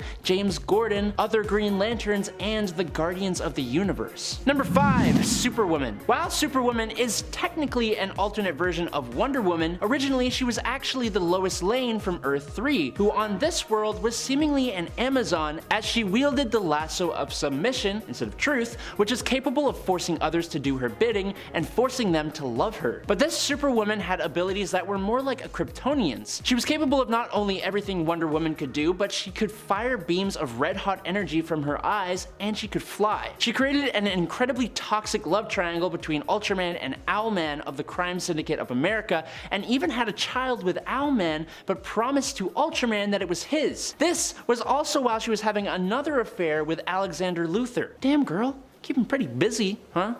Yikes. Number 4. Raven from the Last 52 Multiverse. The Batman who laughs comes from the Dark Multiverse, which is the flip side of the regular multiverse, composed of worlds where nightmares become real. All the worst case scenarios actually came to be on these worlds. During the final battle between the Batman who laughs and Wonder Woman, Laughs summons different heroes turned villains from across the Dark Multiverse to help him, and among the various characters is a version of the Teen Titans led by a version of Raven who gave in to her father Trigon, who corrupted both her and her Titans into twisted, powerful versions of themselves. Raven herself becomes a red-skinned, armor-clad demon. She actually looks kind of awesome, but she is undeniably evil and ultimately quite terrifying. Number 3.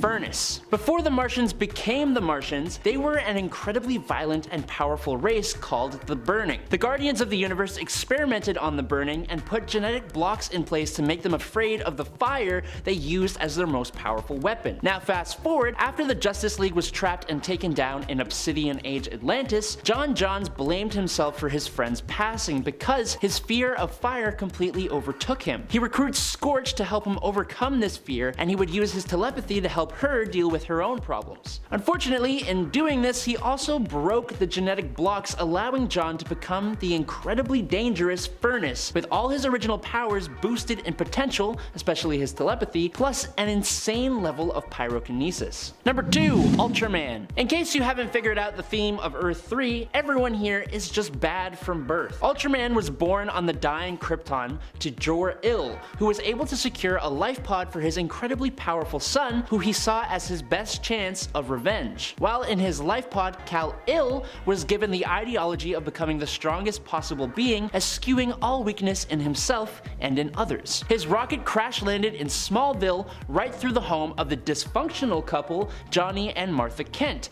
who he forced to be his parents until he was 7 years old when he took their lives and burned their home to the ground. He took the name Ultraman, took over the Earth, and created the crime syndicate of America. Now, unlike Superman, Ultraman actually gets more powerful from kryptonite, and the sun is what makes him weaker, which is fine because he will literally just move the moon to block out the sun. And in at number 1 is Vampire Batman. In the Elseworlds Batman and Dracula trilogy, Batman goes up against vampires who have turned Gotham into their home, and then eventually Dracula himself. In the first novel, Red Rain, the hero wipes out the vampires and Dracula, although he is transformed into a vampire himself. Which means we get to see Batman take on crime using the powers of a vampire in the next novel, Bloodstorm. He does his bestest to resist the darker aspects of being a vampire, but that all goes kaput when Batman lashes out and drains the Joker's blood after the Joker de-lifed Catwoman. Batman has Alfred and Gordon stake him, putting Batman into a catatonic state, a state that he is revived from in Crimson Mist, the third novel, when criminals took over Gotham in his absence.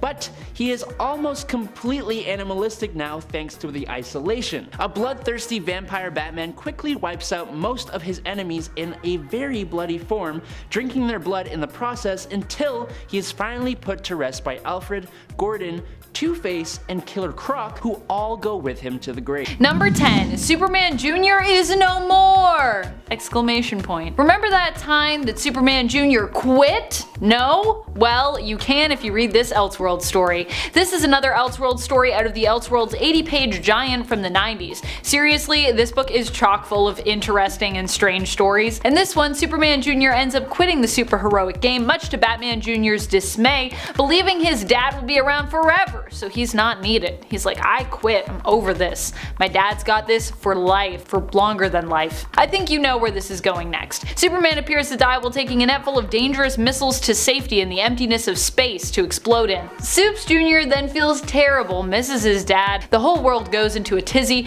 and eventually Superman Jr. is inspired to return. I don't know if people use the word tizzy anymore, but I just did, so there you go. I'm making it a thing again. He helps Batman Jr. save some guys from an earthquake where they end up being trapped under tons of rock and snow. In the end, however, it's revealed that Superman faked his death in order to influence his son to return to his job as a hero, and everyone has a good laugh about it. Ha ha ha ha! Oh, faking your death is such good fun. This story also features such amazing lines as Batguy/Bat Jr. I kid you not, he is called Batguy in this comic, asking Supes Jr. what's the true poop on this? And Superman Jr. responding with a rhyme. Rhyming on your father's grave, Superman Jr.? How distasteful. Number 9, DMT's rockumentary, The Lex Records Story. How about a story where we get the history of how Lex became the head of the most successful record label ever, representing all kinds of superheroic musician talent, and how he ended up selling the label to Darkseid. That is another story which comes to us from the Elseworld 80-page giant, and it is a delight. I promise I'm gonna have other stories that are not from this comic, but just let me get these out of the way, my friends. They're just so good. What a strange story this is. One wherein Superman is part of a superheroic Beetle-like group with Barry Allen, Green Arrow, and Aquaman. Oh, and he's the John Lennon of the group who is tragically killed. And I never knew I needed to see Martian Manhunter as a rock star, but I definitely did need that, and so do you. And before I move on to our number 8, if you are enjoying this list, be sure to let us know and show it by giving this video a thumbs up. It really does help us out here at Top 10 Nerd. Number 8, Superman/Batman. Absolute power! This comic is an interesting one. We are talking about a world in this story arc where Superman and Batman were reimagined as the only heroes. Both of their parents were wiped out at a young age, and Superman was never raised by the Kents. Instead, they were taken in and raised by Saturn Queen, Lightning Lord, and Cosmic King of the Legion of Supervillains. They created a fascist world which they collectively ruled with an iron fist, eliminating any and all opposing heroes who rose up or attempted to do so anyways. If you don't believe me, just look at the end of the first issue in this arc, which ends with Wonder Woman awakening and recruiting Uncle Sam. Yep, that's just how this story do. Number 7. Son of Superman. The 1999 Son of Superman tells a story where John Kent works alongside a group called the Supermen to discover the truth behind what really happened to his father, all as he's realizing just who his father really was, which his mom, Lois Lane, kept a secret, and as he's just realizing himself that he has superpowers. He doesn't even initially realize that Clark Kent and Superman were the same person, but initially instead suspects his mother was having an affair with the costumed hero Superman. Oh boy, John. In the end, they discovered that his father is still alive and had been kidnapped and held prisoner all these years by Lex Luthor with help from Martian Manhunter. Ooh, it does not look good on you, Martian Manhunter. It's not very nice. In the end, this plot is revealed, and despite John being new to heroics, he goes up against Lex, and the good guys end up prevailing. My favorite part, admittedly, is when John calls Lex's ponytail outdated. So 90s. Just gotta love that. Also, I just love that Lex has a ponytail in this. I also just love that this story ends with most of the older crew of Supes retiring, paving the way for a new era of supers like John himself. For me, Elseworld stories that end like this, I'm like, I wish this could be the way of DC. Just let some of these people retire. Let's get some fresh blood in here. We've got a lot of sons and daughters and such. Number 6. Batman in Darkest Night. All my Tales of the Dark multiverse fans out there are likely already familiar with this story, if not the original telling of it, then at least the dark retelling of it. You might know the version of Bruce Wayne from Earth -32, but for this multiverse story, we're talking about the version of Bruce that inspired him from the non-dark Earth, just Earth 32, no negatives needed. This version of Bruce is introduced to us in Batman in Darkest Night, a 90s comic that gave us an alternate story, one where Bruce Wayne, instead of becoming Batman, becomes the Green Lantern in Hal Jordan's place, being chosen by Abin Sur instead.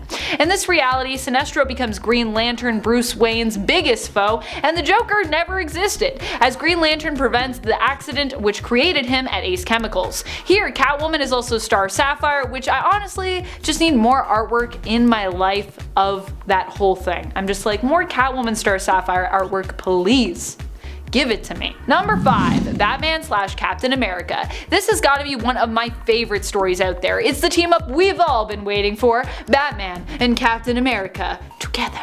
I actually love when these two team up. Here we see them taking on each other's main nemesis, featuring Cap's Red Skull and Bat's Joker. There is also a bit of a sidekick swap where Cap partners with Robin and Batman partners with Bucky, and in the end, of course, even Joker admits that Red Skull is so evil, even he is not interested in working with him. He may be a criminal lunatic, but he is an American criminal lunatic. When it comes to German World War II soldiers, even Joker isn't interested in crossing that line. And in the end, he and Red Skull end up squaring off themselves and fighting one another as well, after Joker finds out Red Skull's true allegiance. I just love the Joker's like, I might be crazy, but like, this is too crazy for me. Not about that. Number 4. Batman / Houdini, The Devil's Workshop. For all my Gotham by Gaslight fans out there, here's another stylistically appealing Elseworld story for you. This one evokes the feel of watercolors and also has some really pretty letters. It's really pretty to look at and features Batman teaming up with Houdini to fight vampires. What more could you want, I ask you? It also gives us a cool alternate Joker with Mad Jack Schadenfreude. The art is truly so good here, I must share with you the names responsible. Howard Chaykin and John Francis Moore are the writers, with art by Mark Chiarello and letters by Ken Bruzenak. Just a stunning read. You gotta check it out. Number 3. DC The New Frontier. Not only is this a beautiful world to get lost in, it is super stylized by the late and great Darwin Cook, who passed away in 2016. This Elseworld story paints our heroes as outlaws operating in the post-Korean War time period, where space is truly the new frontier. And being that it is, the story here is primarily led by protagonists and heroes Martian Manhunter and Hal Jordan. Also, I just gotta say, I love when Martian Manhunter gets to be like the main protagonist in a story. I feel like we don't hear enough from him usually. Maybe I just need to read more of his standalone series. Maybe that's what I need to do. The art style is simple and classic, and I also just really love the explosive use of color as well. It's a visually compelling series that I highly recommend checking out. Number 2. Earth 2. Earth 2 is home to many awesome heroes like Val-Zod, Superman, Power Girl, and Helena Wayne's Huntress. It is home to the superhero team known as the Wonders of the World, and while some of the original team is gone, we are introduced to new team members who take their place. And hey, we still got the golden oldie, Alan Scott. I personally am just a big fan of both Power Girl and Helena Wayne and their team ups together, so Earth 2 for me when it comes to alternate realities and worlds and their stories has got to be one of my favorites personally. Number 1, Kingdom Come. Kingdom Come has to be one of the most beautiful Elseworld stories that takes us to an alternate future where there is a great divide and sort of war in the superhero community, following Superman's choice to retire. He does end up returning to the world of heroics at the behest of Diana, aka Wonder Woman. Kingdom Come was a story originally written by Mark Waid in response to a rise of anti-heroes in the comic world. And in the story, this is exactly what you see some of the classic heroes like Superman, Wonder Woman, and Alan Scott go up against. These new heroes whose ideologies are much more harsh and violent by comparison. Much more edgy. The artwork, of course, is done by one of the most amazing artists to this day in the biz, Alex Ross, and is all hand painted. We also get to end it with, of course, Superman and Diana becoming parents of like a cool baby, and then also they're like, hey Batman, you wanna also help us raise this super baby? I just love that. I love the three of them like parenting together. I think that's adorable. Number 10. Batman vs. Bigby. You know Batman, but have you ever read or heard of the Fables series? It's one of my favorite comic series. It basically follows classic fairy tale characters living in modern day New York. The Big Bad Wolf, otherwise known as Bigby Wolf, is the sheriff of their community. In 2021, we got the limited DC Black Label series Batman vs. Bigby, A Wolf in Gotham, which is a collaboration between these two comic worlds, with Bigby as a main suspect for murders in Gotham. If you like the Fables world and you like Batman, you'll love this little mashup. Number 9. JSA, The Liberty Files. The Justice Society of America, The Liberty Files, was a DC Elseworlds story from 2000 to 2003, which makes it non-canonical. Any story that lets writers go outside the rules of the DC canon always makes for stories that I personally love. Alright, so what's it about? The series took characters from the JSA, but turned them into covert government operatives in World War II. Specifically, the story centered on 3 heroes: Batman, called Bat, Hourman, called Clock, and Dr. Midnight, called Owl. I know, really creative names. The 3 were known as the Unholy 3, and their mission, at least in the Part 1 story, is to find Jack the Grin, who is the Joker, who has information about the German weapon Übermensch, or Superman. Are you sold yet? Number 8. Earth 15. Earth 15 first appeared in 2007 in Countdown number 30. This Earth was basically a perfected Earth with heroes who evolved to become nearly perfect beings, with most of the proteges like Jason Todd, Donna Troy, Zod, and Kyle Rayner taking over the original heroes' roles. That is, until the events of Flashpoint, when it was destroyed by the crazed Superboy Prime. That little rascal. The still existing dimension became a graveyard universe, eventually being modified by Hal Jordan into an Earth whose heroes had personalities opposite to the Prime Earth versions. It's an interesting place for sure, and some interesting things have happened in it. Check it out. Before we go on to number 7, I got something to tell you. You're great. You guys keep hitting that like and subscribe button, you're making me blush, my goodness. Keep up that support, it helps us bust out more and more of these videos for you lovely people. Alright, moving on.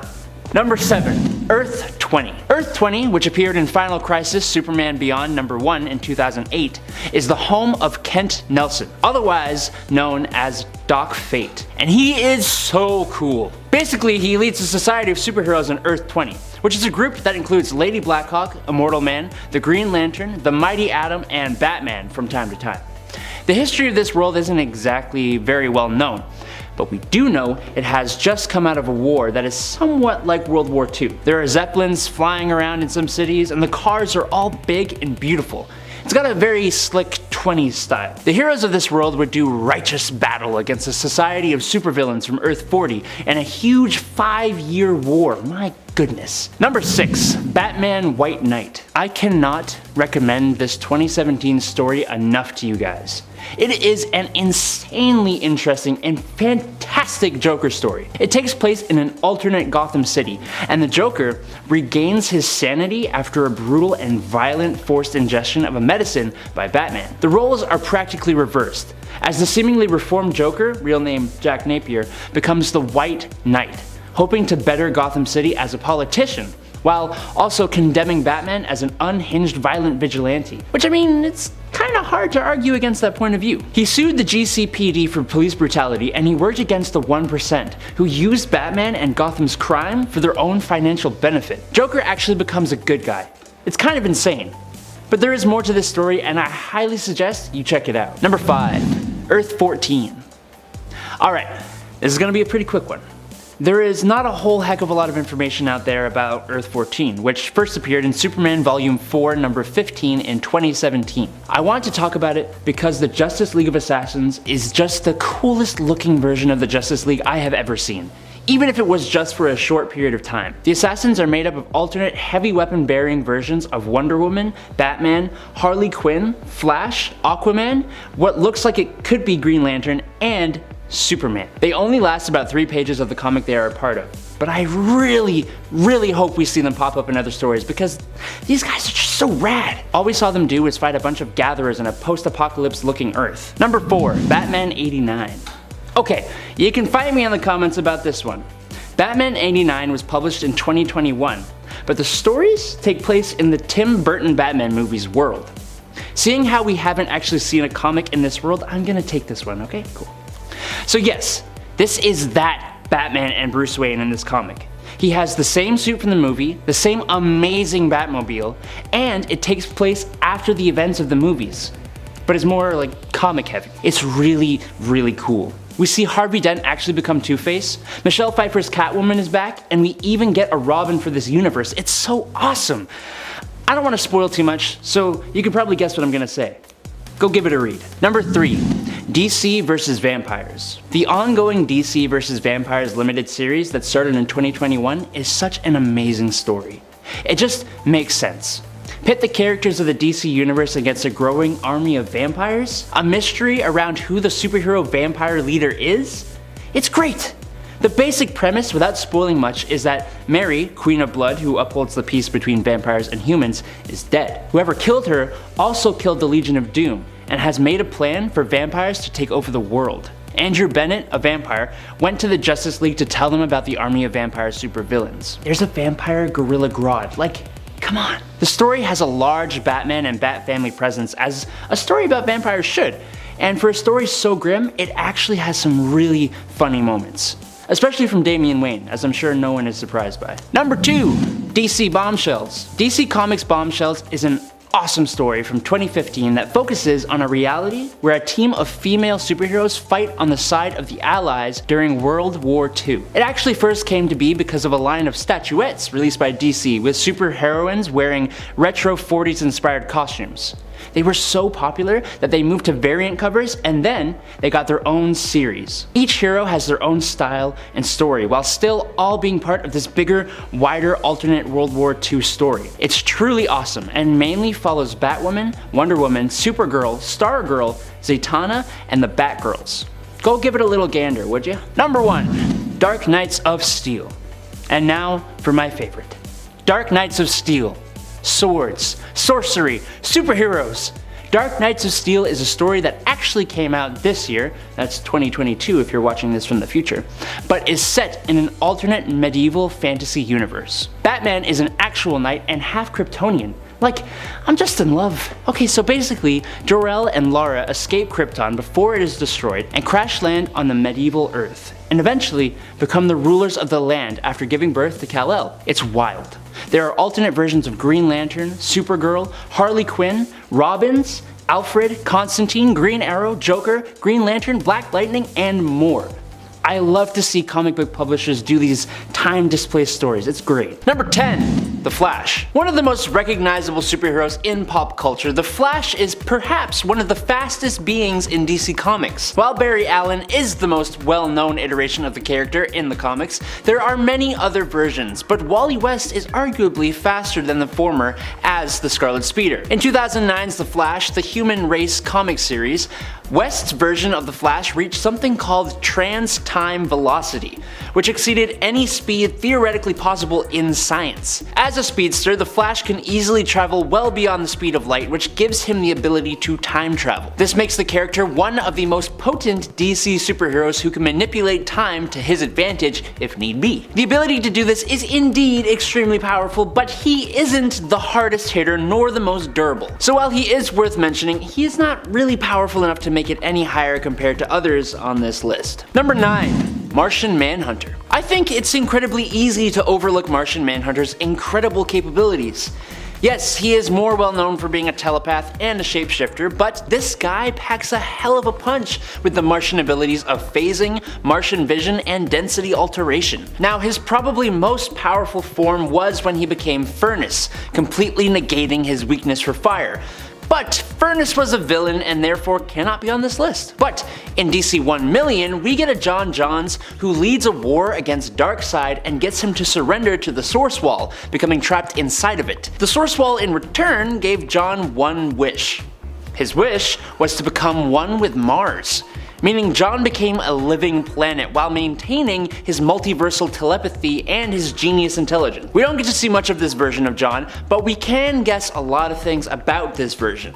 Firstly, his weakness to fire is probably non-existent, because I mean, people gotta make fire on the planet, you know? We can probably assume John keeps his other Martian abilities to a degree as well, and there's also the possibility that the passage of time has increased those natural abilities considering he's defeated Darkseid. We can also assume he would now also have the powers that usually come with being a living planet, like weather manipulation and control of the elements. He can control the sands of Mars to an incredible degree too, so there's that as well. Number 8. Power Girl.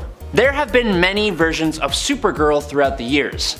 None were remembered as fondly as Kara Zor-El, the cousin of Superman. While Kal-El was rocketed to Earth as a child from a dying Krypton, Supergirl was sent out from Argo City as a teenager. She became trapped in suspended animation until she finally arrived on Earth, where she soaked up a ton of solar radiation. Now yes, Supergirl is powerful, but there is a more powerful alternate version of her in the form of Power Girl. Power Girl has all the powers and abilities of Kryptonian and is pretty much just like Supergirl, with a major difference being she is older than her counterpart, and therefore Karen Starr, Power Girl, is far more powerful. Over the years she has evolved again and again to fit the continuity, but she's still considered one of the strongest DC superheroes. Power Girl has been able to knock out Superman in just one punch when she was needed to. She can stand up to Supergirl and even Wonder Woman in the heat of combat, and she's even been able to beat up someone as powerful as Darkseid. Number 7.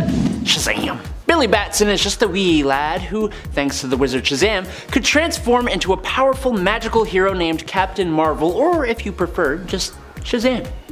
By saying his magic word, he gained an array of attributes including the wisdom of Solomon, the strength of Hercules, the stamina of Atlas, the power of Zeus, the courage of Achilles, and the speed of Mercury. Shazam has proven himself to be nearly as strong as Superman, with the two having fought to a draw many times, with Shazam actually having an edge in the form of his magical abilities. Shazam defeated foes as powerful as Black Adam multiple times and went pound for pound, shot for shot with godlike people such as Hercules and the Spectre. And that's before we even get into Jokerized Shazam or even pre-Crisis Shazam, who had basically unlimited strength. Like so much so that he pulled the Earth back into spinning again. I don't know how it stopped spinning, it seems kind of like it would be impossible, but comic books, okay? He's been shown to be as strong enough to move planets and survive nearly the same amount of stuff as Superman, so I'm gonna place him here comfortably. Number 6.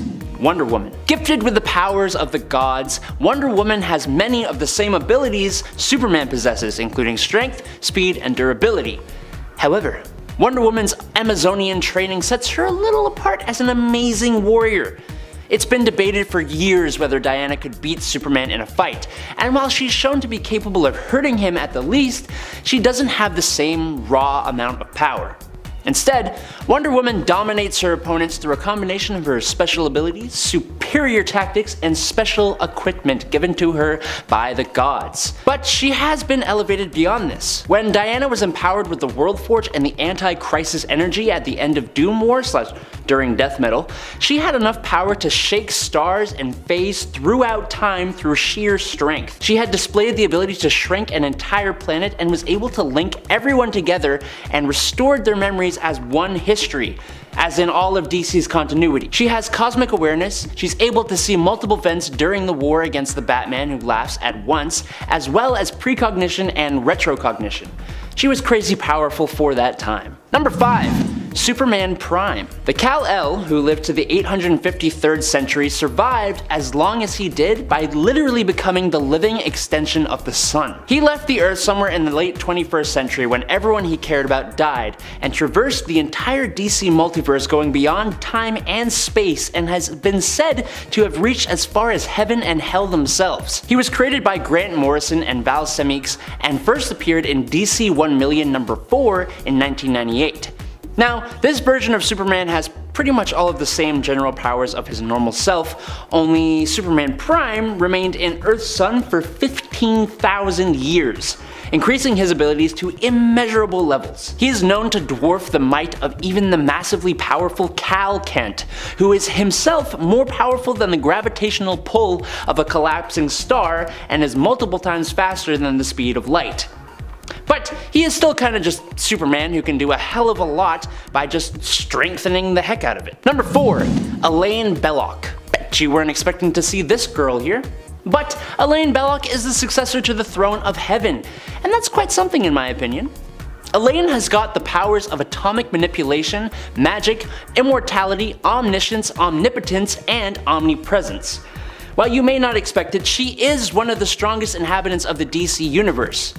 Compared to other characters on this list, Elaine is a newer addition to the DC canon, as she first appeared in Lucifer number 4 in September of 2000. But despite that, she has quickly climbed the ranks of DC's most formidable characters, and that's before she gains even more power after Fenrir the Wolf de-lifes her father, effectively making her the ruler of heaven after the presence departs. Since she isn't really a hero and is more kind of just like both good and bad, she does align good more than not, and I found it kind of hard to find a proper place to put her on this list, so I'm gonna go with 4, and we'll suffer the consequences of my decision. Number 3. Captain Atom. Nathaniel Atom was transformed into Captain Atom in the 60s after being semi-forced to participate in a potentially fatal experiment sitting at ground zero of a nuclear explosion encased in an alien metal. The explosion didn't kill him though. What it did do was bond the alien metal to his flesh, giving him superpowers and throwing him 20 so years forward into the present day. The alien metal gave him incredible abilities such as flight, matter manipulation, energy manipulation, time manipulation, energy absorption, telepathy, spatial manipulation, quantum manipulation, force field creation, time travel, magic, and mind manipulation, and control of the quantum field. These powers have let him perform some insane feats, like creating a universe within the quantum field and later destroying that universe, fighting Superboy Prime, easily defeating a team composed of multiple versions of Atom, before absorbing them and creating an explosion powerful enough to destroy a universal space-time continuum. He is truly an insanely strong being, and I would be ashamed to not include him on this list. Number 2. The Spectre. One of the most powerful beings in the DC universe is the Spectre. He is the biblical god's spirit of vengeance. He blesses whoever his host is with nearly unlimited magical potential, flight, invisibility, and intangibility. The Spectre can inflict death with a glance, revive dead men, materialize in multiple locations simultaneously. He has molecular reconstruction. He can heal wounds with a touch and can teleport as well as alter his size, implying he has matter manipulation abilities. The power of the Spectre is so great it needs a human host to keep him in check, which doesn't really make sense. Jim Corrigan, Hal Jordan, and Crispus Allen have each taken control of the spirit of vengeance in order to enact their own versions of justice onto the world. One of the Spectre's most impressive physical feats is the fact he could engage the Anti-Monitor in hand-to-hand combat for control of all creation. It's hard to find heroes more powerful than the Spectre, but there is one. Number 1. Dr. Manhattan. When I began to look up just what John Osterman, otherwise known as Dr. Manhattan's powers and feats were, well, the list could kinda take up nearly half the length of this video. So let's go through some of them, shall we? After he was destroyed and reconstituted from the atomic experiment gone wrong, John has no need for food, sleep, or oxygen, and no longer ages and can regenerate from any injury. He has nigh omniscience and possesses an understanding of the workings of the universe on a cosmic scale. He has reality warping and matter manipulation powers, allowing him to end literally everything, which he foresaw himself doing, so he obviously has precognition even as far as a millennium, and can even see alternate futures. He has causality and time manipulation, which allowed him to return the metaverse to how it was before his interference and remove 10 years from the universe's timeline, creating the New 52. He obviously has time travel, which he's used to travel back in time and save Jor-El right before Krypton's destruction. John experiences all the reboots in DC continuity, and yet he remains unaffected, and additionally, John exists in every timeline all at once, meaning that he has duplication and dimensional travel abilities as well. He possesses elemental manipulation, creating a ring of blue fire, producing an oxygen field, creating water, and producing electricity.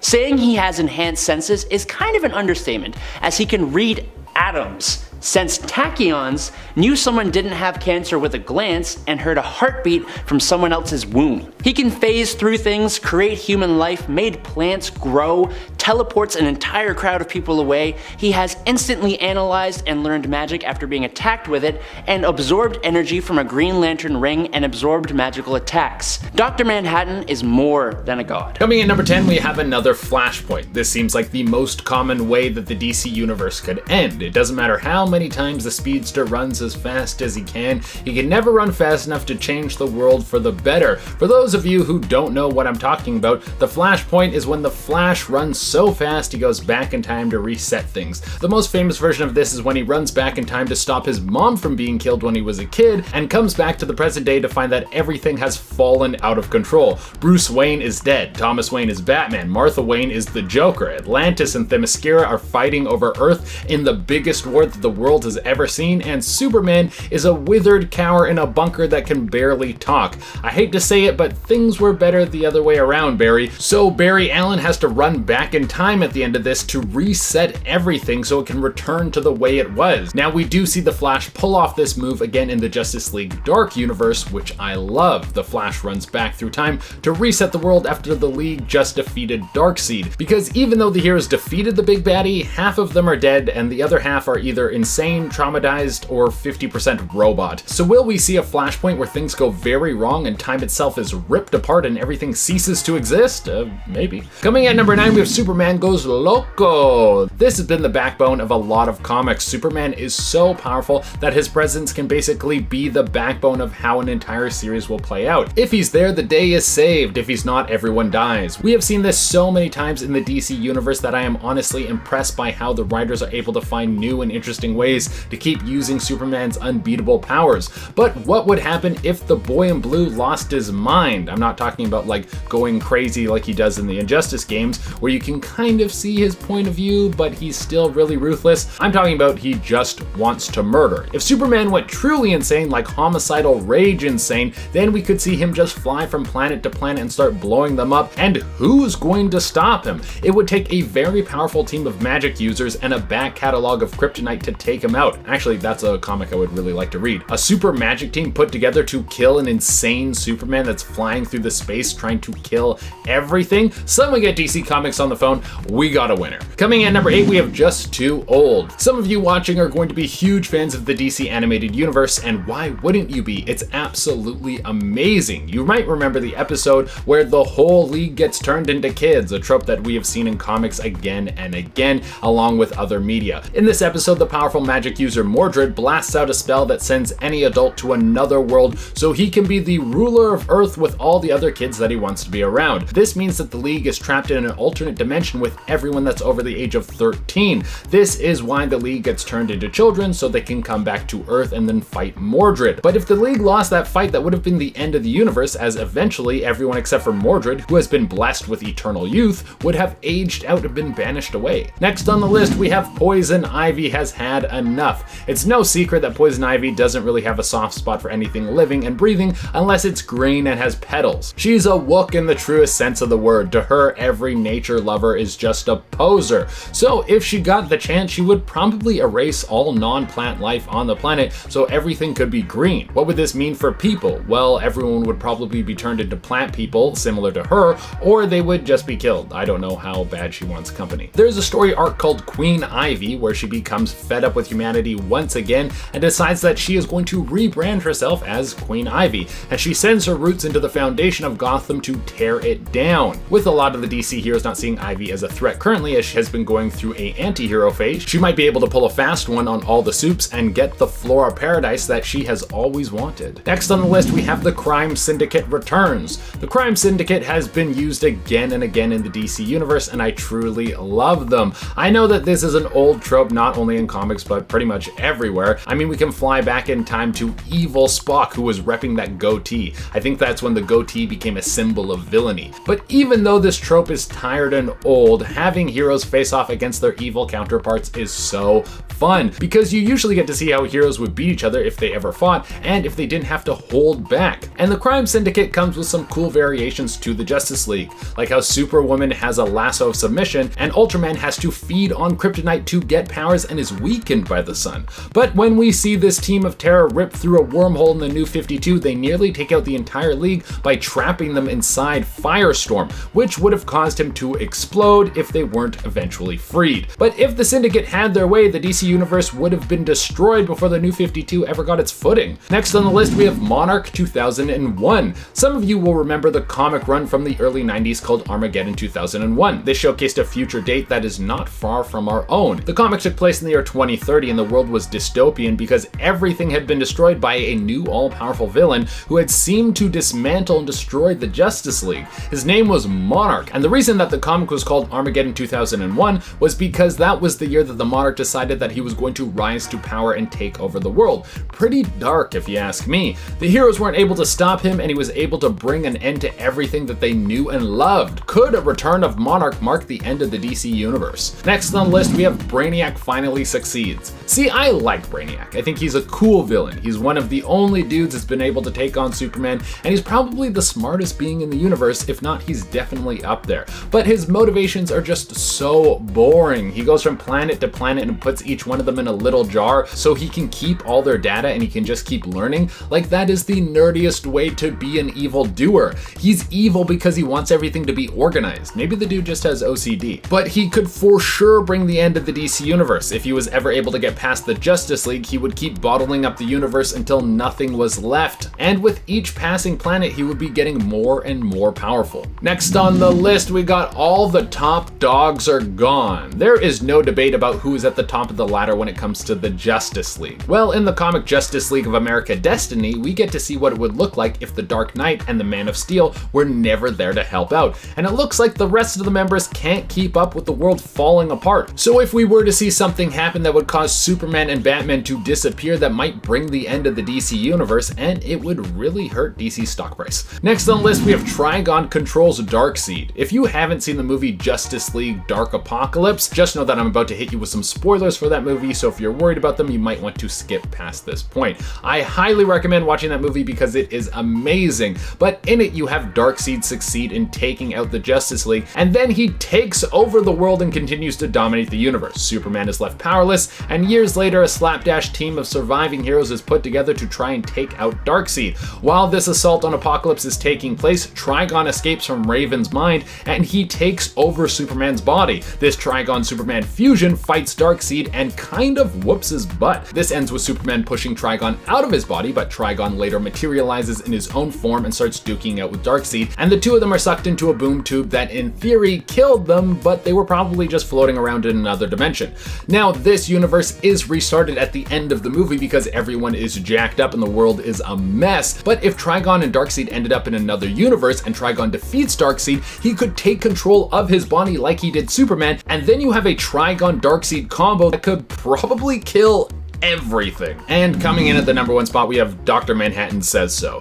I mean, do I really need to get into too much detail about this? He might be the most powerful being in the DC universe. In a way, he is a god. If there's anyone watching who doesn't know what I'm talking about, I'll give you a brief breakdown on this cosmic force. In the comic book The Watchmen, we are introduced to Dr. Manhattan, who was just a man until an accident ripped his atoms apart. And since then, he has the power to bend matter to his will and even shape it as he sees fit. He could create life, he could destroy life. There's a comic arc where he actually is the person who made the entire DC universe. He is living energy, immortal, a god of gods. He could even turn Superman into a bed of flowers. He's not really good or evil, he just is. And if he wanted to, because he thought things needed to change or because he was just bored, he could erase and rewrite the entire universe faster than the Flash. And that would be no guesswork. It would all be with precision.